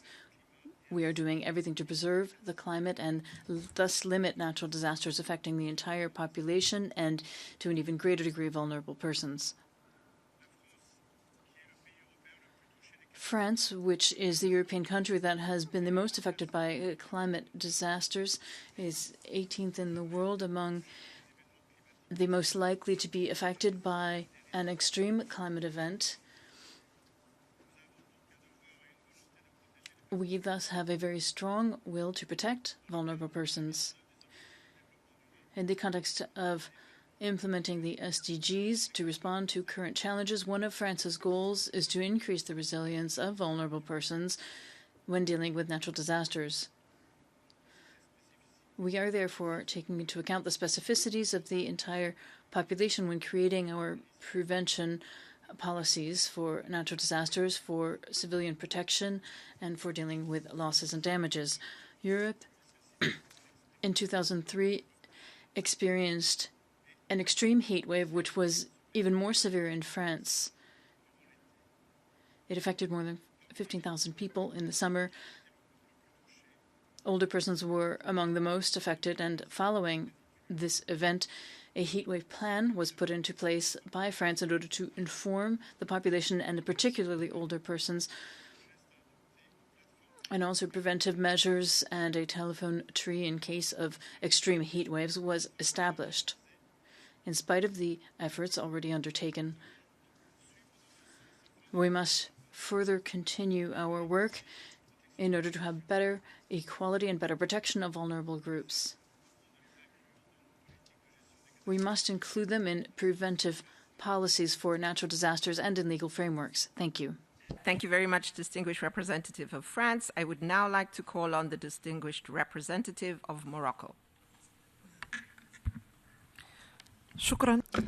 Thank you, Madam Chair, Your Excellencies, ladies and gentlemen. At the outset, and before sharing with you our experience in the field of the persons with disabilities and their inclusion and development, I would like to stress that we should take into account the difference between physical disability and mental disability. Because even when it comes to physical disability, there are different types of disabilities with hearing, with eyesight, with movement. There is also the autism. There are different types of autism that could also be present, and we have to adopt the proper measures to address them. As I said, I'm going to share the Moroccan experience in this field with you. Before setting strategies or public policies, we have to gather information and data so that this strategy would be founded on the correct and proper information. Therefore, we have made national surveys and researches in Morocco and gathered a number of information and data on disabilities and the types of disabilities in my country. we established an observatory for persons with disabilities that monitors the disabled people and undertake researches. Later, we enacted a special law to provide protection for the disabled. We've also set a general public policy for the persons with disabilities, and it is an inclusive policy because this is a cross-sector issue. Therefore, the law covered different sectors, including the participation of civil society. Following the enactment of this public policy,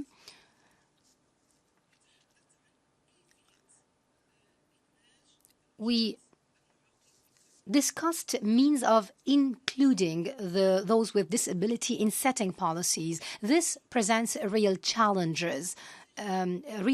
because the persons with disabilities must be included at a young age. Therefore, in the Ministry of Education, we have set a number of measures that guarantee the proper education for those disabled. Also, the training and building of capacity was one other aspect. We have set a national program to train the trainers, TOT program, for those who are suffering from autism. We know very well that this type of disability is quite costly for the families involved. Therefore, through such a program, we tried to provide for the children who suffer from autism and support families as well in this endeavor. Third, the professional inclusion. We have a law in Morocco that guarantees the employment of 7% of disabled people in companies. In 2018, we've enacted a law to provide a program and a test for the disabled that is tailor-made according to their type of disability they suffer from. We have also a fund for social solidarity that covers a number of aspects.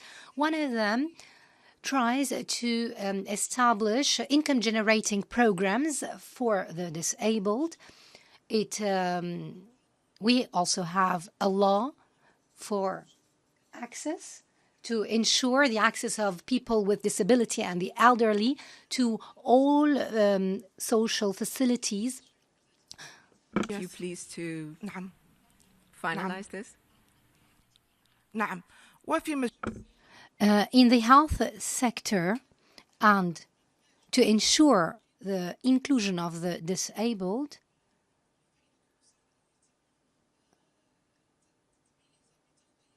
we have a healthcare coverage and a mandatory insurance, especially if the family has children with disabilities, and it is a lifelong health coverage. Thank you. Thank you very much, distinguished representative from Morocco. I'd like to now call on the distinguished representative of Brazil. Thank you, Madam Chair. And thank you, the panelists, for their contribution for such important discussion. Madam Chair, Brazil was recently hit by a disaster in Brumadinho, Minas Gerais, where a tailing dam collapsed, killing 165 people.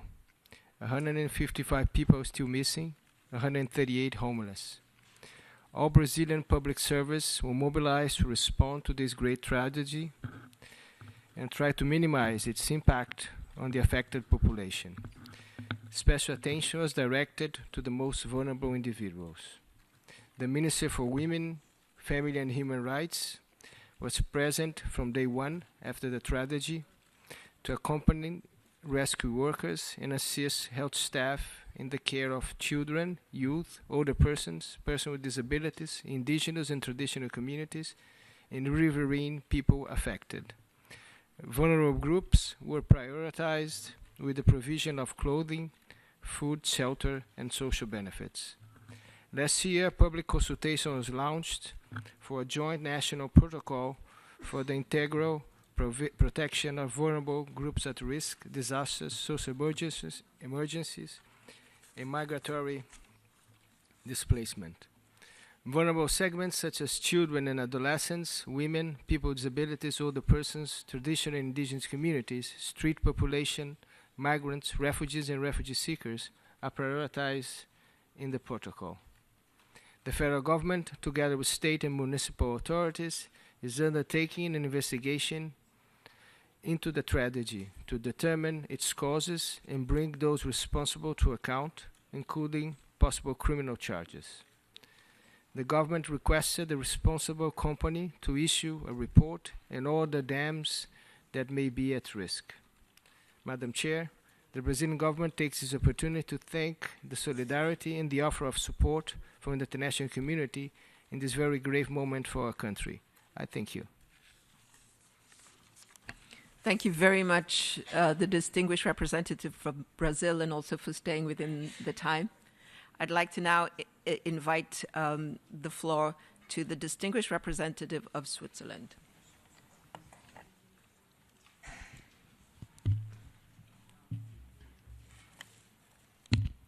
Thank you.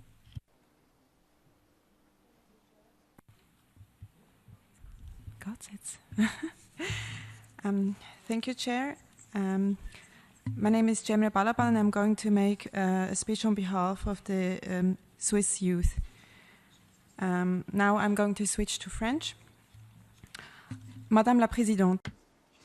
Madam Chair, I would like to thank you for the detailed report on consequences of human-made natural disasters. There is an increased risk in poor areas when experiencing natural disasters. I'd like to focus on climate change, which I believe is the greatest challenge of our times. Indeed, the consequences of human-made and natural disasters have an excessive effect on older persons, persons with disabilities, and young persons. As a representative of youth, I and others of my generation are concerned by this problem and very worried about the future. If we don't do anything today to combat climate change and protect the environment, tomorrow it will be too late. Madam Chair, school children in Switzerland have established a program to protect the environment, which has echoed throughout Europe and has had particular effects in Switzerland. Currently, there is a climate strike. They are urging their government to reduce to 0% carbon emissions and greenhouse gas emissions by 2030. They are asking for a change in the system. As a representative of youth, it is my duty to speak here about the grave concerns of my generation.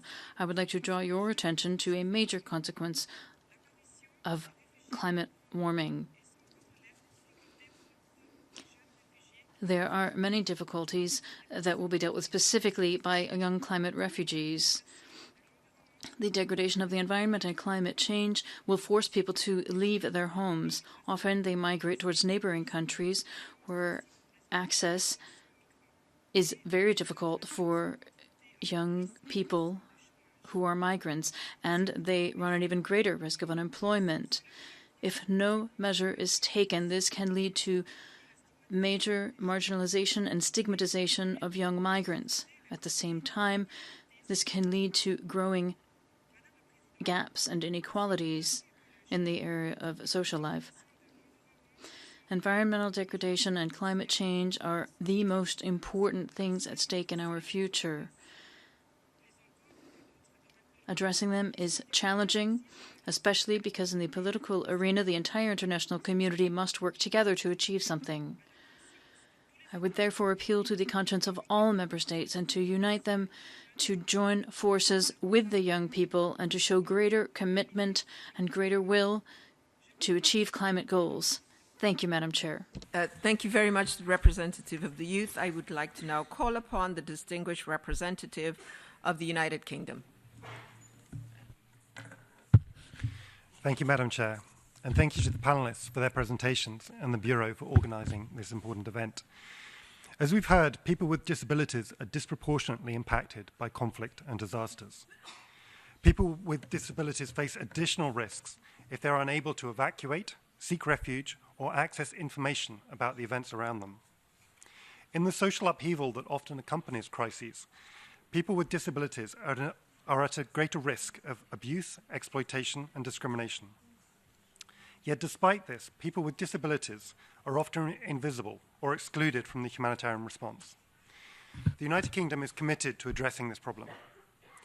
At the 2016 World Humanitarian Summit, the UK government signed up to the Charter on Inclusion of Persons with Disabilities in Humanitarian Action. This charter enshrines the principles of dignity, equality, and non-discrimination of people with disabilities in all humanitarian action. 2 years later, in July 2018, the UK government, in partnership with the government of Kenya, the International Disability Alliance, hosted the UK's first ever Global Disability Summit.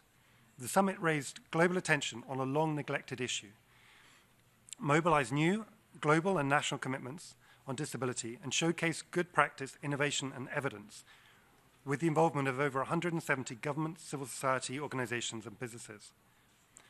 Conflict in humanitarian settings were identified as one of the cross-cutting themes of the summit. The UK's Department for International Development is working with the summit co-host to ensure that these commitments lead to action. Following the summit, DFID published a disability inclusion strategy, setting out its approach to mainstream disability inclusion across the whole organization, including promoting a fully inclusive humanitarian response. This needs to be evidence-based, equitable, inclusive in design, and focused on the principles of dignity, safety, empowerment, and protection. In this context, the UK sees 5 areas of priority. Firstly, promoting the routine, systematic collection and use of disaggregated data and improving the evidence base. We need better to understand who is most in need of humanitarian assistance, and that requires listening to the voices of those affected.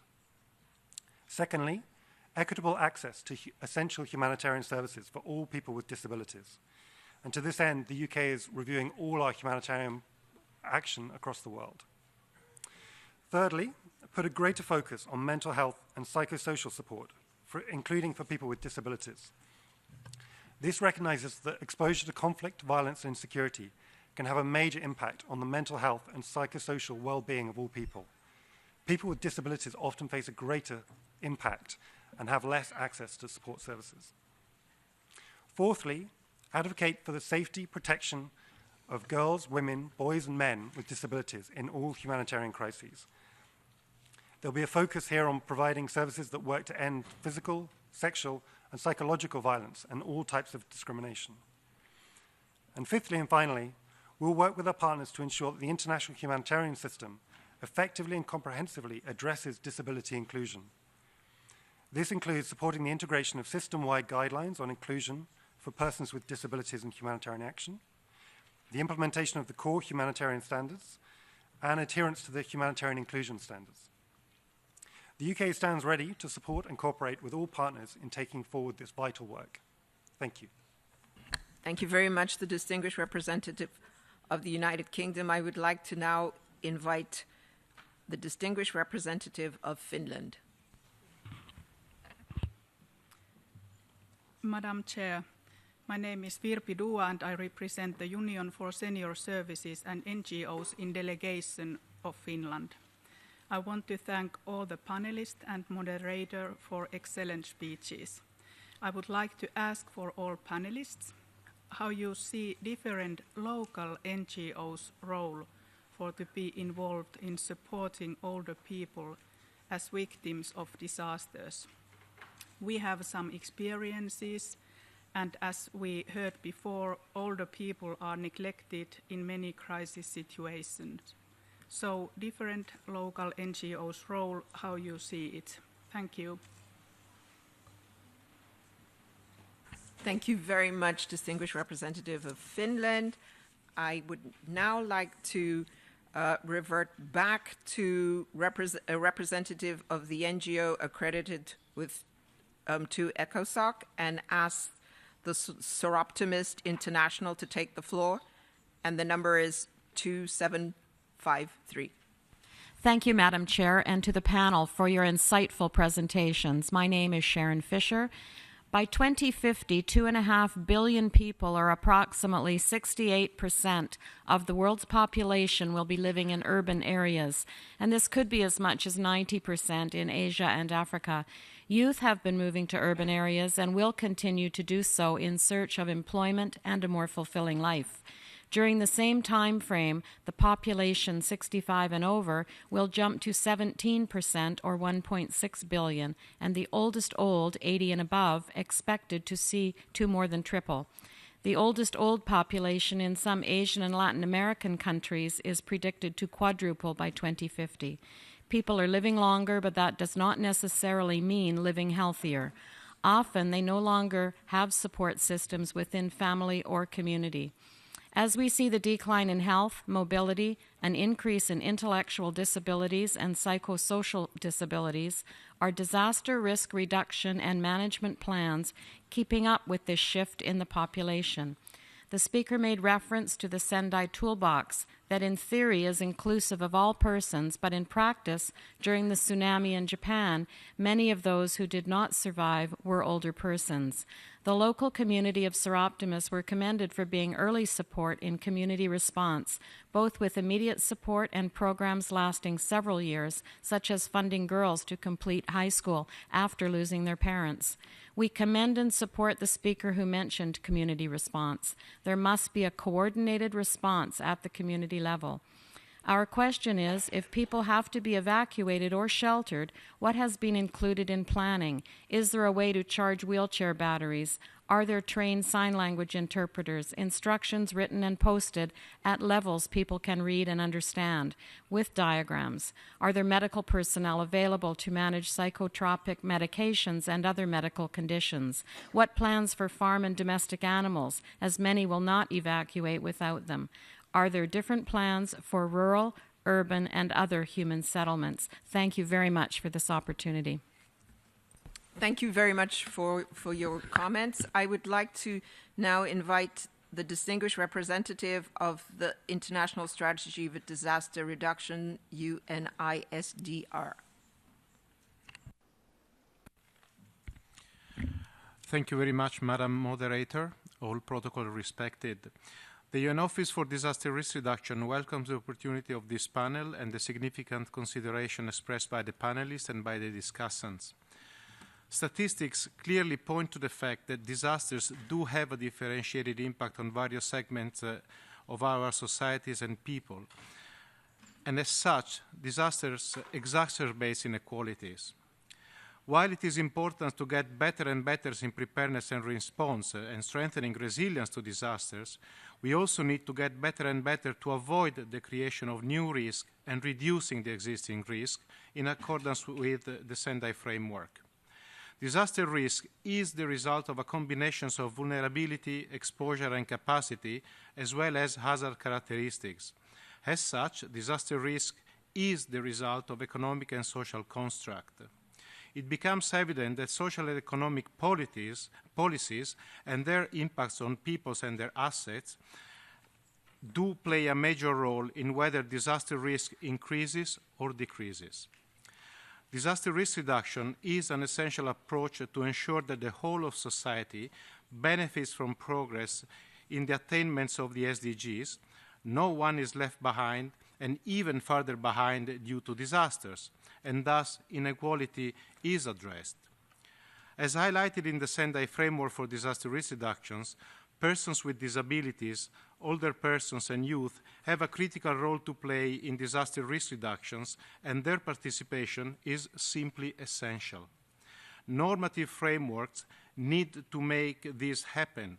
They need to be clear about the duty to reduce disaster risk and allow for the whole society engagement in this. In particular, and also as another opportunity, the expected development of national and local strategies and plans for disaster risk reductions by 2020, as foreseen in the Sendai framework, is actually an essential opportunity to this aim. The Global Platform for Disaster Risk Reductions, to be held in Geneva, Switzerland, from the 13th to the 17th of May, will be another essential opportunity to continue this conversation and identify ways forward. In concluding, I would have a question, maybe possibly for Ms. Roth. How can we best effectively advance and use a disaster risk reduction approach to tackle inequality on the basis of your experience? I thank you, Madam Moderator. Thank you very much to the distinguished representative of the UNISDR. I now would like to call on the distinguished representative of the Syrian Arab Republic. Thank you, Madam Moderator. I would like to reply to some of the remarks of my colleague from Turkey. The political analyst from Slovakia said that Turkey is responsible for the spread of terrorism in Syria and the crisis of refugees. There is proof, according to this researcher, that Turkey is arming terrorists in Syria. It is also financing ISIL through buying illegally produced oil. Turkey is the reason for this crisis. Actually, Turkey sends those people in death boats to Greece so that they can absolve themselves of this responsibility. They seek to give legitimacy to the crisis of refugees through an agreement reached with the EU. Madam Moderator, they are even planning to exploit Syrians in the upcoming Turkish elections. The government of Turkey also exploited Syrian migrants, and they exploit such cause, and they are promoting their self-interests, and they even grant them Turkish citizenship to win their votes in upcoming Turkish elections.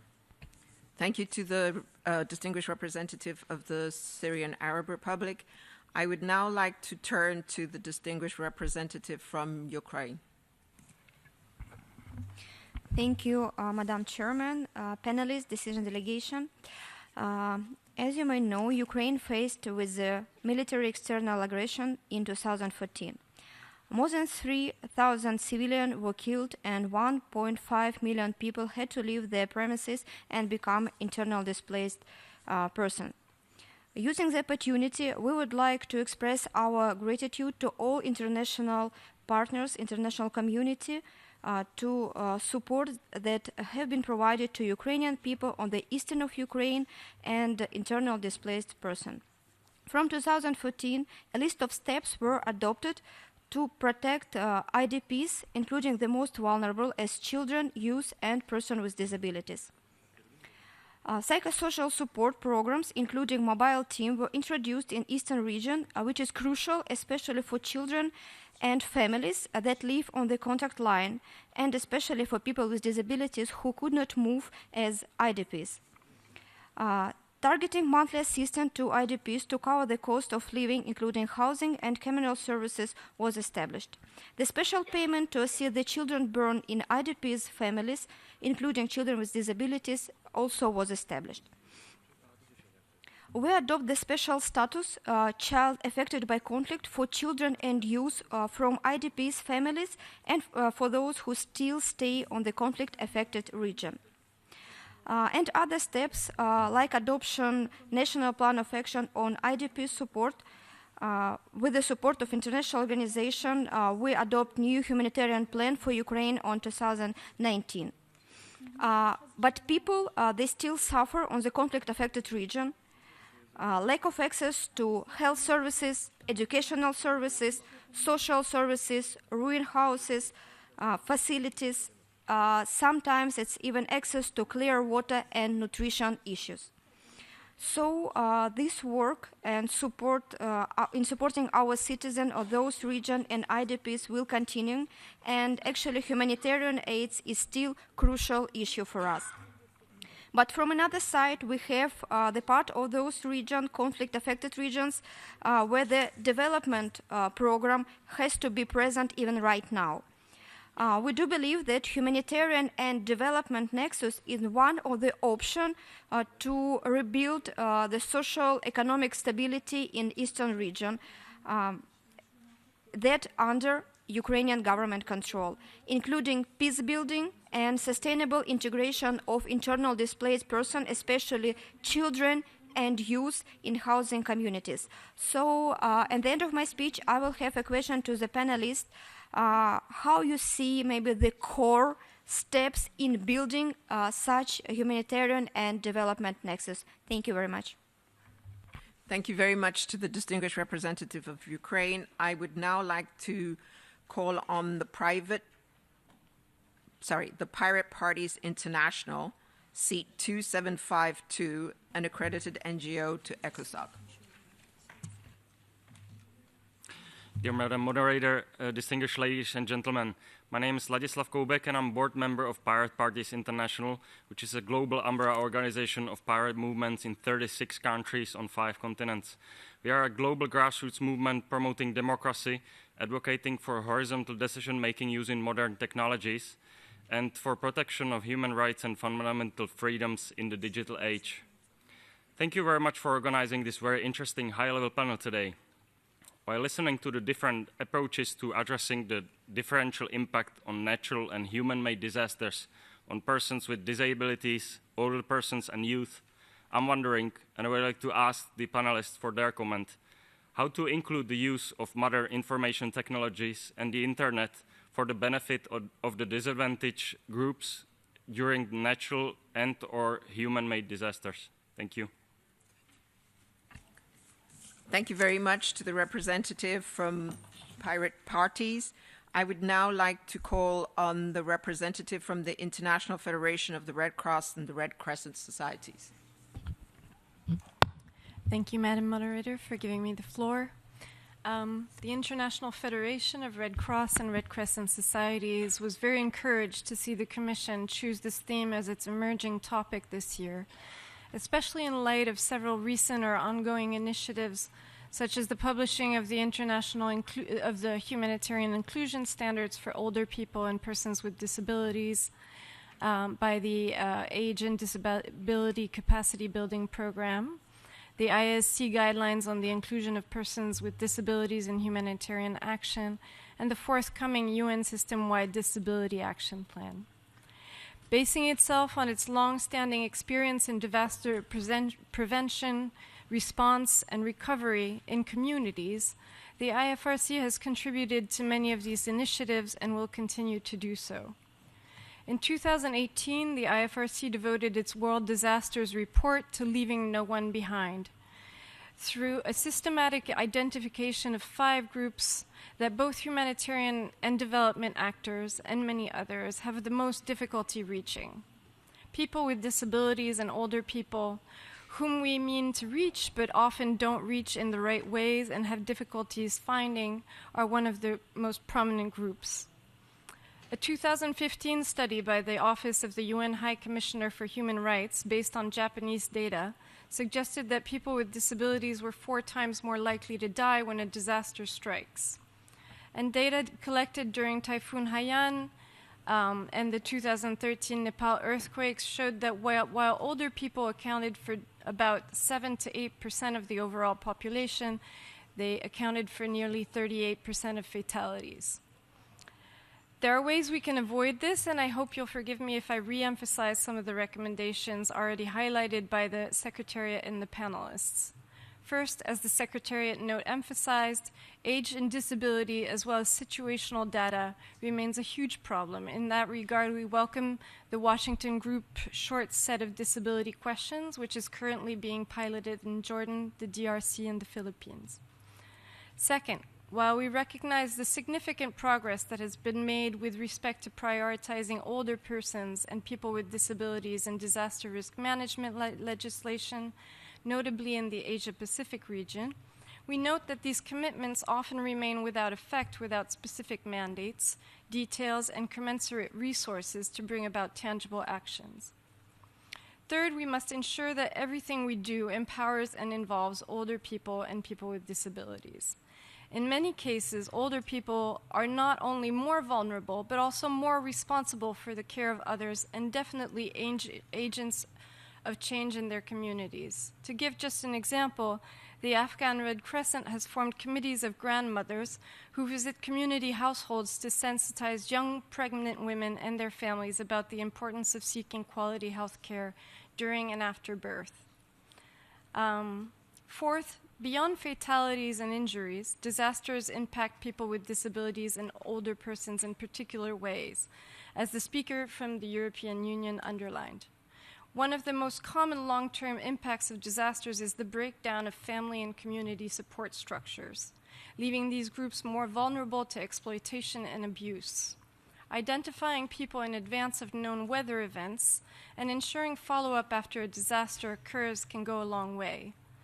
In Mongolia, an extremely cold weather event occurred in the winter of 2016-2017, which affected many herders in rural communities, causing a massive loss of livestock and leading young people to leave for the cities in search of employment.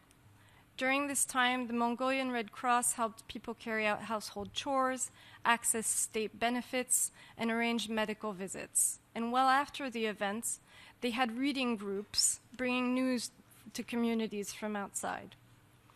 These are just Distinguished representative, I'm going to ask you to sum up, please. I'm finished, actually. I was going to say these were just a few of the recommendations we addressed in our World Disasters Report. Thank you. Thank you so much. I would like to now turn to the panel to see if they have any reflections. There were a number of questions that arose from the floor. I think a couple that I captured was what is the role of NGOs? How do we efficiently and effectively allocate sufficient funding was one that came through. How do we use modern technology in these situations? What are some of the concrete proposals that you have? And in this regard, maybe Lisa and Marcy can speak about the recommendations that they had, because they hadn't. And of course, other panelists are most welcome to re-emphasize theirs. And then I think a very strong point that has come through is the importance of having disability disaggregated data, data that captures older persons, data that captures young people. So the whole issue around disaggregation of data was very clear. Perhaps panelists could also maybe quickly speak about the importance of intergenerational considerations, and then very importantly, the importance of families and communities at large. So with that, I would like to start off with the first panelist, and maybe this time I start with Lisa. Thank you, Charlotte. And I've learned a lot from the responses that have been offered from all who are gathered here today. An overarching thought that I have that I think is a thread that runs throughout the variety of statements that we've heard, but also the questions that have been asked, that as we're talking about being inclusive, Musharraf so rightly reminded us that when we talk about being inclusive, we must think about intersectionality also at the core. We've talked about thinking about preparing plans at a local, at a state, at a federal level, but maybe inherently, and my colleague from HelpAge International, I think, addressed this as well, we tend to see vulnerable people and marginalized populations as problems to be solved rather than assets to be leveraged. And so even as we're developing our plans, I think it's very important to shift our minds, which will inform the very plans that we're developing when we see marginalized people as the assets that they are for the sustainability of our communities. The only other thing I would add, Charlotte, is to my colleague from Finland, that inherently community-based organizations, CBOs or NGOs, are working and living with population groups in context in communities around the world, so are critically important, at least at AARP Foundation, to the solutions that we create in advance over all time, and certainly are critically important post-disaster for both response and recovery. A lot of our work then is about ensuring funding to support ongoing capacity to be sure that the very NGOs and CBOs that are critically important don't also collapse at the time of disaster. Thank you, Lisa. Marcy? So many great points and so much good discussion. I am first and foremost celebrating the fact that I'm hearing from so many of you that you're tackling these issues alongside us. I don't know that the organizations that I work so closely with, the disabled persons organizations primarily, I don't know that that we know that we have the allies that we actually have. So it's very heartening. Also really drives the imperative that we're all working together and that we're optimizing rather than siloing our work. A couple of points. The role of the non-governmental organizations is both critically important, and we need to be extremely careful that the big ones don't suck all the air from those little local, the voices of the people. That's an ongoing frustration of many DPOs, disabled persons organizations, that others tend to talk for us. When we say nothing about us without us, that doesn't just mean let us in the door. Right. That doesn't just mean invite us to the table, but don't provide accommodations that enable us to be full and meaningful partners and even assuming leadership roles. And the question about allocating funding. It is no longer acceptable to say accommodating people with disabilities is too expensive. It's no longer acceptable to say we don't have a budget for that. And so our funders have got to measure accountability. They have got to bake accountability into their measures of success to make sure that the folks who are receiving funds are in fact using those funds to provide equal access throughout their efforts. Model technologies, we have such an amazing opportunity, and we need to be very careful that we're not leaving some folks behind simply because we're not adequately incorporating accessibility features for everybody. So much more I want to say about all of these things, but one of the questions that I think came directly to me was very specifically with regard to prevention and reduction of risk.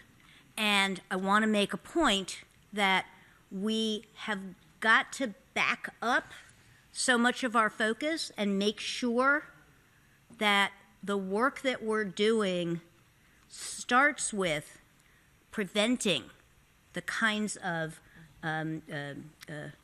unfortunate cascading events. If we prevent disaster, if we reduce the risk of disaster for people who are most likely to be impacted, disproportionately impacted, we're actually going to strengthen the ability of the whole community to have better and more inclusive outcomes. And want to just take one point that Lisa was talking about a moment ago. If we continue to think about people with disabilities, older people and children as being vulnerable, and we don't shift the paradigm to giving people the tools that they need in order to become assets, we will continue to plan from a liability perspective. So we have got to be moving to building capacity. Lots more I'd like to say, but I'm going to stop here. Thank you, Marcy. Musharraf? Thank you. I think NGOs are also diversified groups. There is a small NGO, big NGO, grassroots NGOs, national NGOs, and international NGOs. But whatever, I think this, as a civil society organization, we can play a significant role to influence policies, to piloting new approach, and then go for scaling. So I think NGOs has good role, and so far the disabled people's organizations or the women organizations push this their agenda forward, and that's why this issue is being discussed here. So I think the issue-based organization should continue and raising our voice at different fora. So I think for doing that, I think DPOs is great at that. In terms of allocation of resources, like even the day before yesterday, I read a news from Bangladesh, and I also talked with a disabled aid worker, local worker working in the Rohingya refugee camp. So where this money is going, so I think that need to think about that. Who are more effective to give delivery services on the community level? I think there is a huge question, and also we need to think about that. But my suggestion is, if really we want to empower the community, that may be more cost effective, and they can reach to the people where they are living. So as I mentioned in my experience in 2007, when we are working with the grassroots DPOs, our cost was much more less than big NGOs or international NGOs. So I think we have to empower grassroots disabled people's organization. But the challenge is when the donors would like to support them, then they don't find the right mechanism, and often there's a question that is whether these organizations have capacity or not. So the capacity building is now the big issue, and I think we have to invest a lot of money for building capacity of the disabled people's organization, youth organization, women organization, so that they can not only raise their voice, they can also implement the projects that is going on. And yes, technology can do a lot of things, but I think still there's a divide in the rural, coastal areas, whether the vulnerable people have access to on this issue. But I think since this issue is emerging, I think how innovative way or effectively you can use the blessings of technology, we need to think about that. But technology is also one of the cause for creating inequality. So I don't know how we can use these things, but it's a potential area for empowerment of people. Thank you. Thank you very much, Musharraf, and I'd like to invite Mr. Ansari. Thank you, Madam Moderator. Many constructive and fruitful points have been raised, and I've learned a lot. I'm going to touch upon about 6 points, if I have enough time to go through them. About the local NGOs that have been mentioned by Finland. That's a very important question. We see that many times the local NGOs are marginalized themselves. And as my co-panelist mentioned, the bigger ones may suck up the air. For that, I want to concentrate and draw your attention to all national drills and contingency plans, which are very important. These things should be foreseen in those contingency plans and emergency drills at the national, provincial, and local level, or at the state level. I think the first point of departure is to have enough information about the local NGOs. And the second one is the empowerment of local NGOs. to envisage them in the contingency plans and also emergency drills. In many countries, we see that the emergency drills are done by very specific organizations or governmental bodies, and this is not, it's not inclusive of many local NGOs. So that's one important aspect of the question that has been raised. The second one is that I believe we should insist on the inclusion of the rights of the persons with disabilities in the drills, the emergency drills and the contingency plans. The very persons with disabilities, not the alternatives. In many drills, the alternatives are playing part, including the person with psychosocial, persons on the autism spectrum. Many of them are cooperative. The next one is that we can include all these points in the UNDAF of the countries on a voluntary basis. It's also a possibility. In my country, the UNDAF is being reviewed and revised, and we're going to propose the inclusion of persons with disabilities, including persons with psychosocial and mental disabilities in the UNDAF very soon. The next point that I wanted to touch upon is the questioners and the issue of toolbox. One NGO representative has clearly and very fruitfully mentioned that we should also include other aspects like the pets who are helping people with sensory disabilities, visually challenged people, hearing problems people. So this is very correct. We have to envisage all details that are surrounding the rights of persons with disabilities and helping them. They are part of the whole contingency plan that should be envisaged. The next issue is the issue of naming and praising. Many times we see that there are some criticisms on the naming and shaming of human rights violations and things like that. On this issue, the good practices and the best practices must be named and praised. And this is possible in the Commission, as I have proposed in my PowerPoint.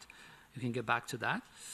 And the last issue I wanted to touch upon is the importance of the PTSD, post-trauma disaster. This PTSD is very important, not only for persons with disabilities, but also for other people. And we must include older persons. 70% of older persons live with some sort of disabilities. And the PTSD, which covers the after-disaster era, is also of utmost importance. And at all levels, the local NGOs must be included. And that's to that. Thank you very much.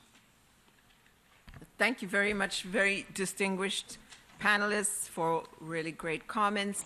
A couple of last words from me before I hand over to the chair. I think it was very clear, both from the floor and from my panelists, that empowering communities is a win-win for all.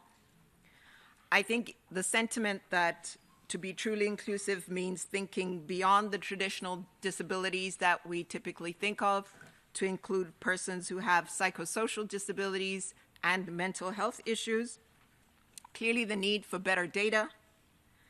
I think it was very clear from both the floor and from my panelists that an inclusive approach is good for society at large, and that it will help achieve the SDGs, and that we should not be planning for disability exclusively.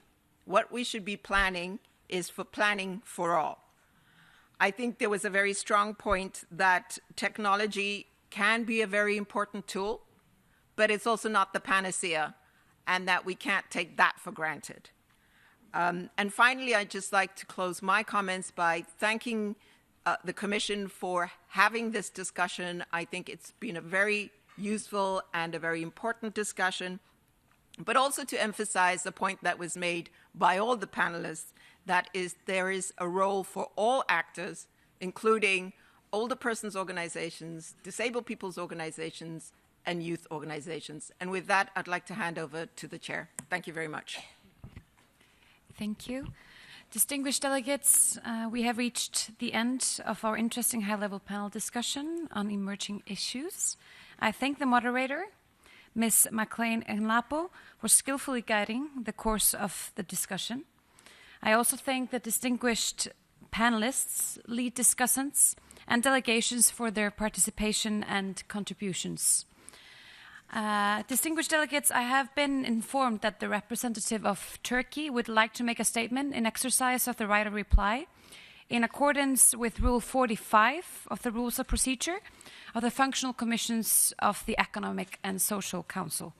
In that connection, I should like to remind delegations that the number of interventions in exercise of the right of reply for any delegation at a given meeting should be limited to 2 per item. The first intervention should be limited to 5 minutes and the second to 3 minutes. Having said that, I give the floor to the distinguished representative of Turkey. Turkey, you have the floor. Thank you so much, Madam Chair. Just a brief one. I have asked the floor in the exercise of the right of reply. We categorically reject all the baseless accusations of the representative of the Syrian regime. I do not deem the regime representative as my legitimate counterpart. Therefore, I refuse to honor him by responding to his baseless accusations. The regime, which has lost its legitimacy long ago, is the very root cause of all the problems emanating from the Syrian conflict and will be held accountable for its crimes. Until then, Turkey... Sorry, excuse me, Turkey, we have a point of order. Syrian Arab Republic, would you like to exercise a point of order, please? Microphone to Syrian Arab Republic, please.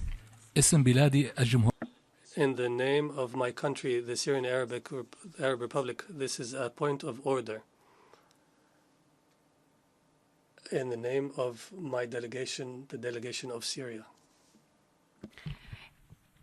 Thank you, Syrian Arab Republic. I give the floor back to the distinguished delegate of Turkey. Thank you, Madam Chair.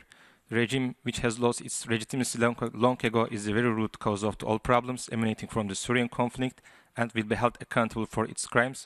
Until then, Turkey will continue to stand by the democratic aspirations of the Syrian people. Thank you so much, Madam Chair.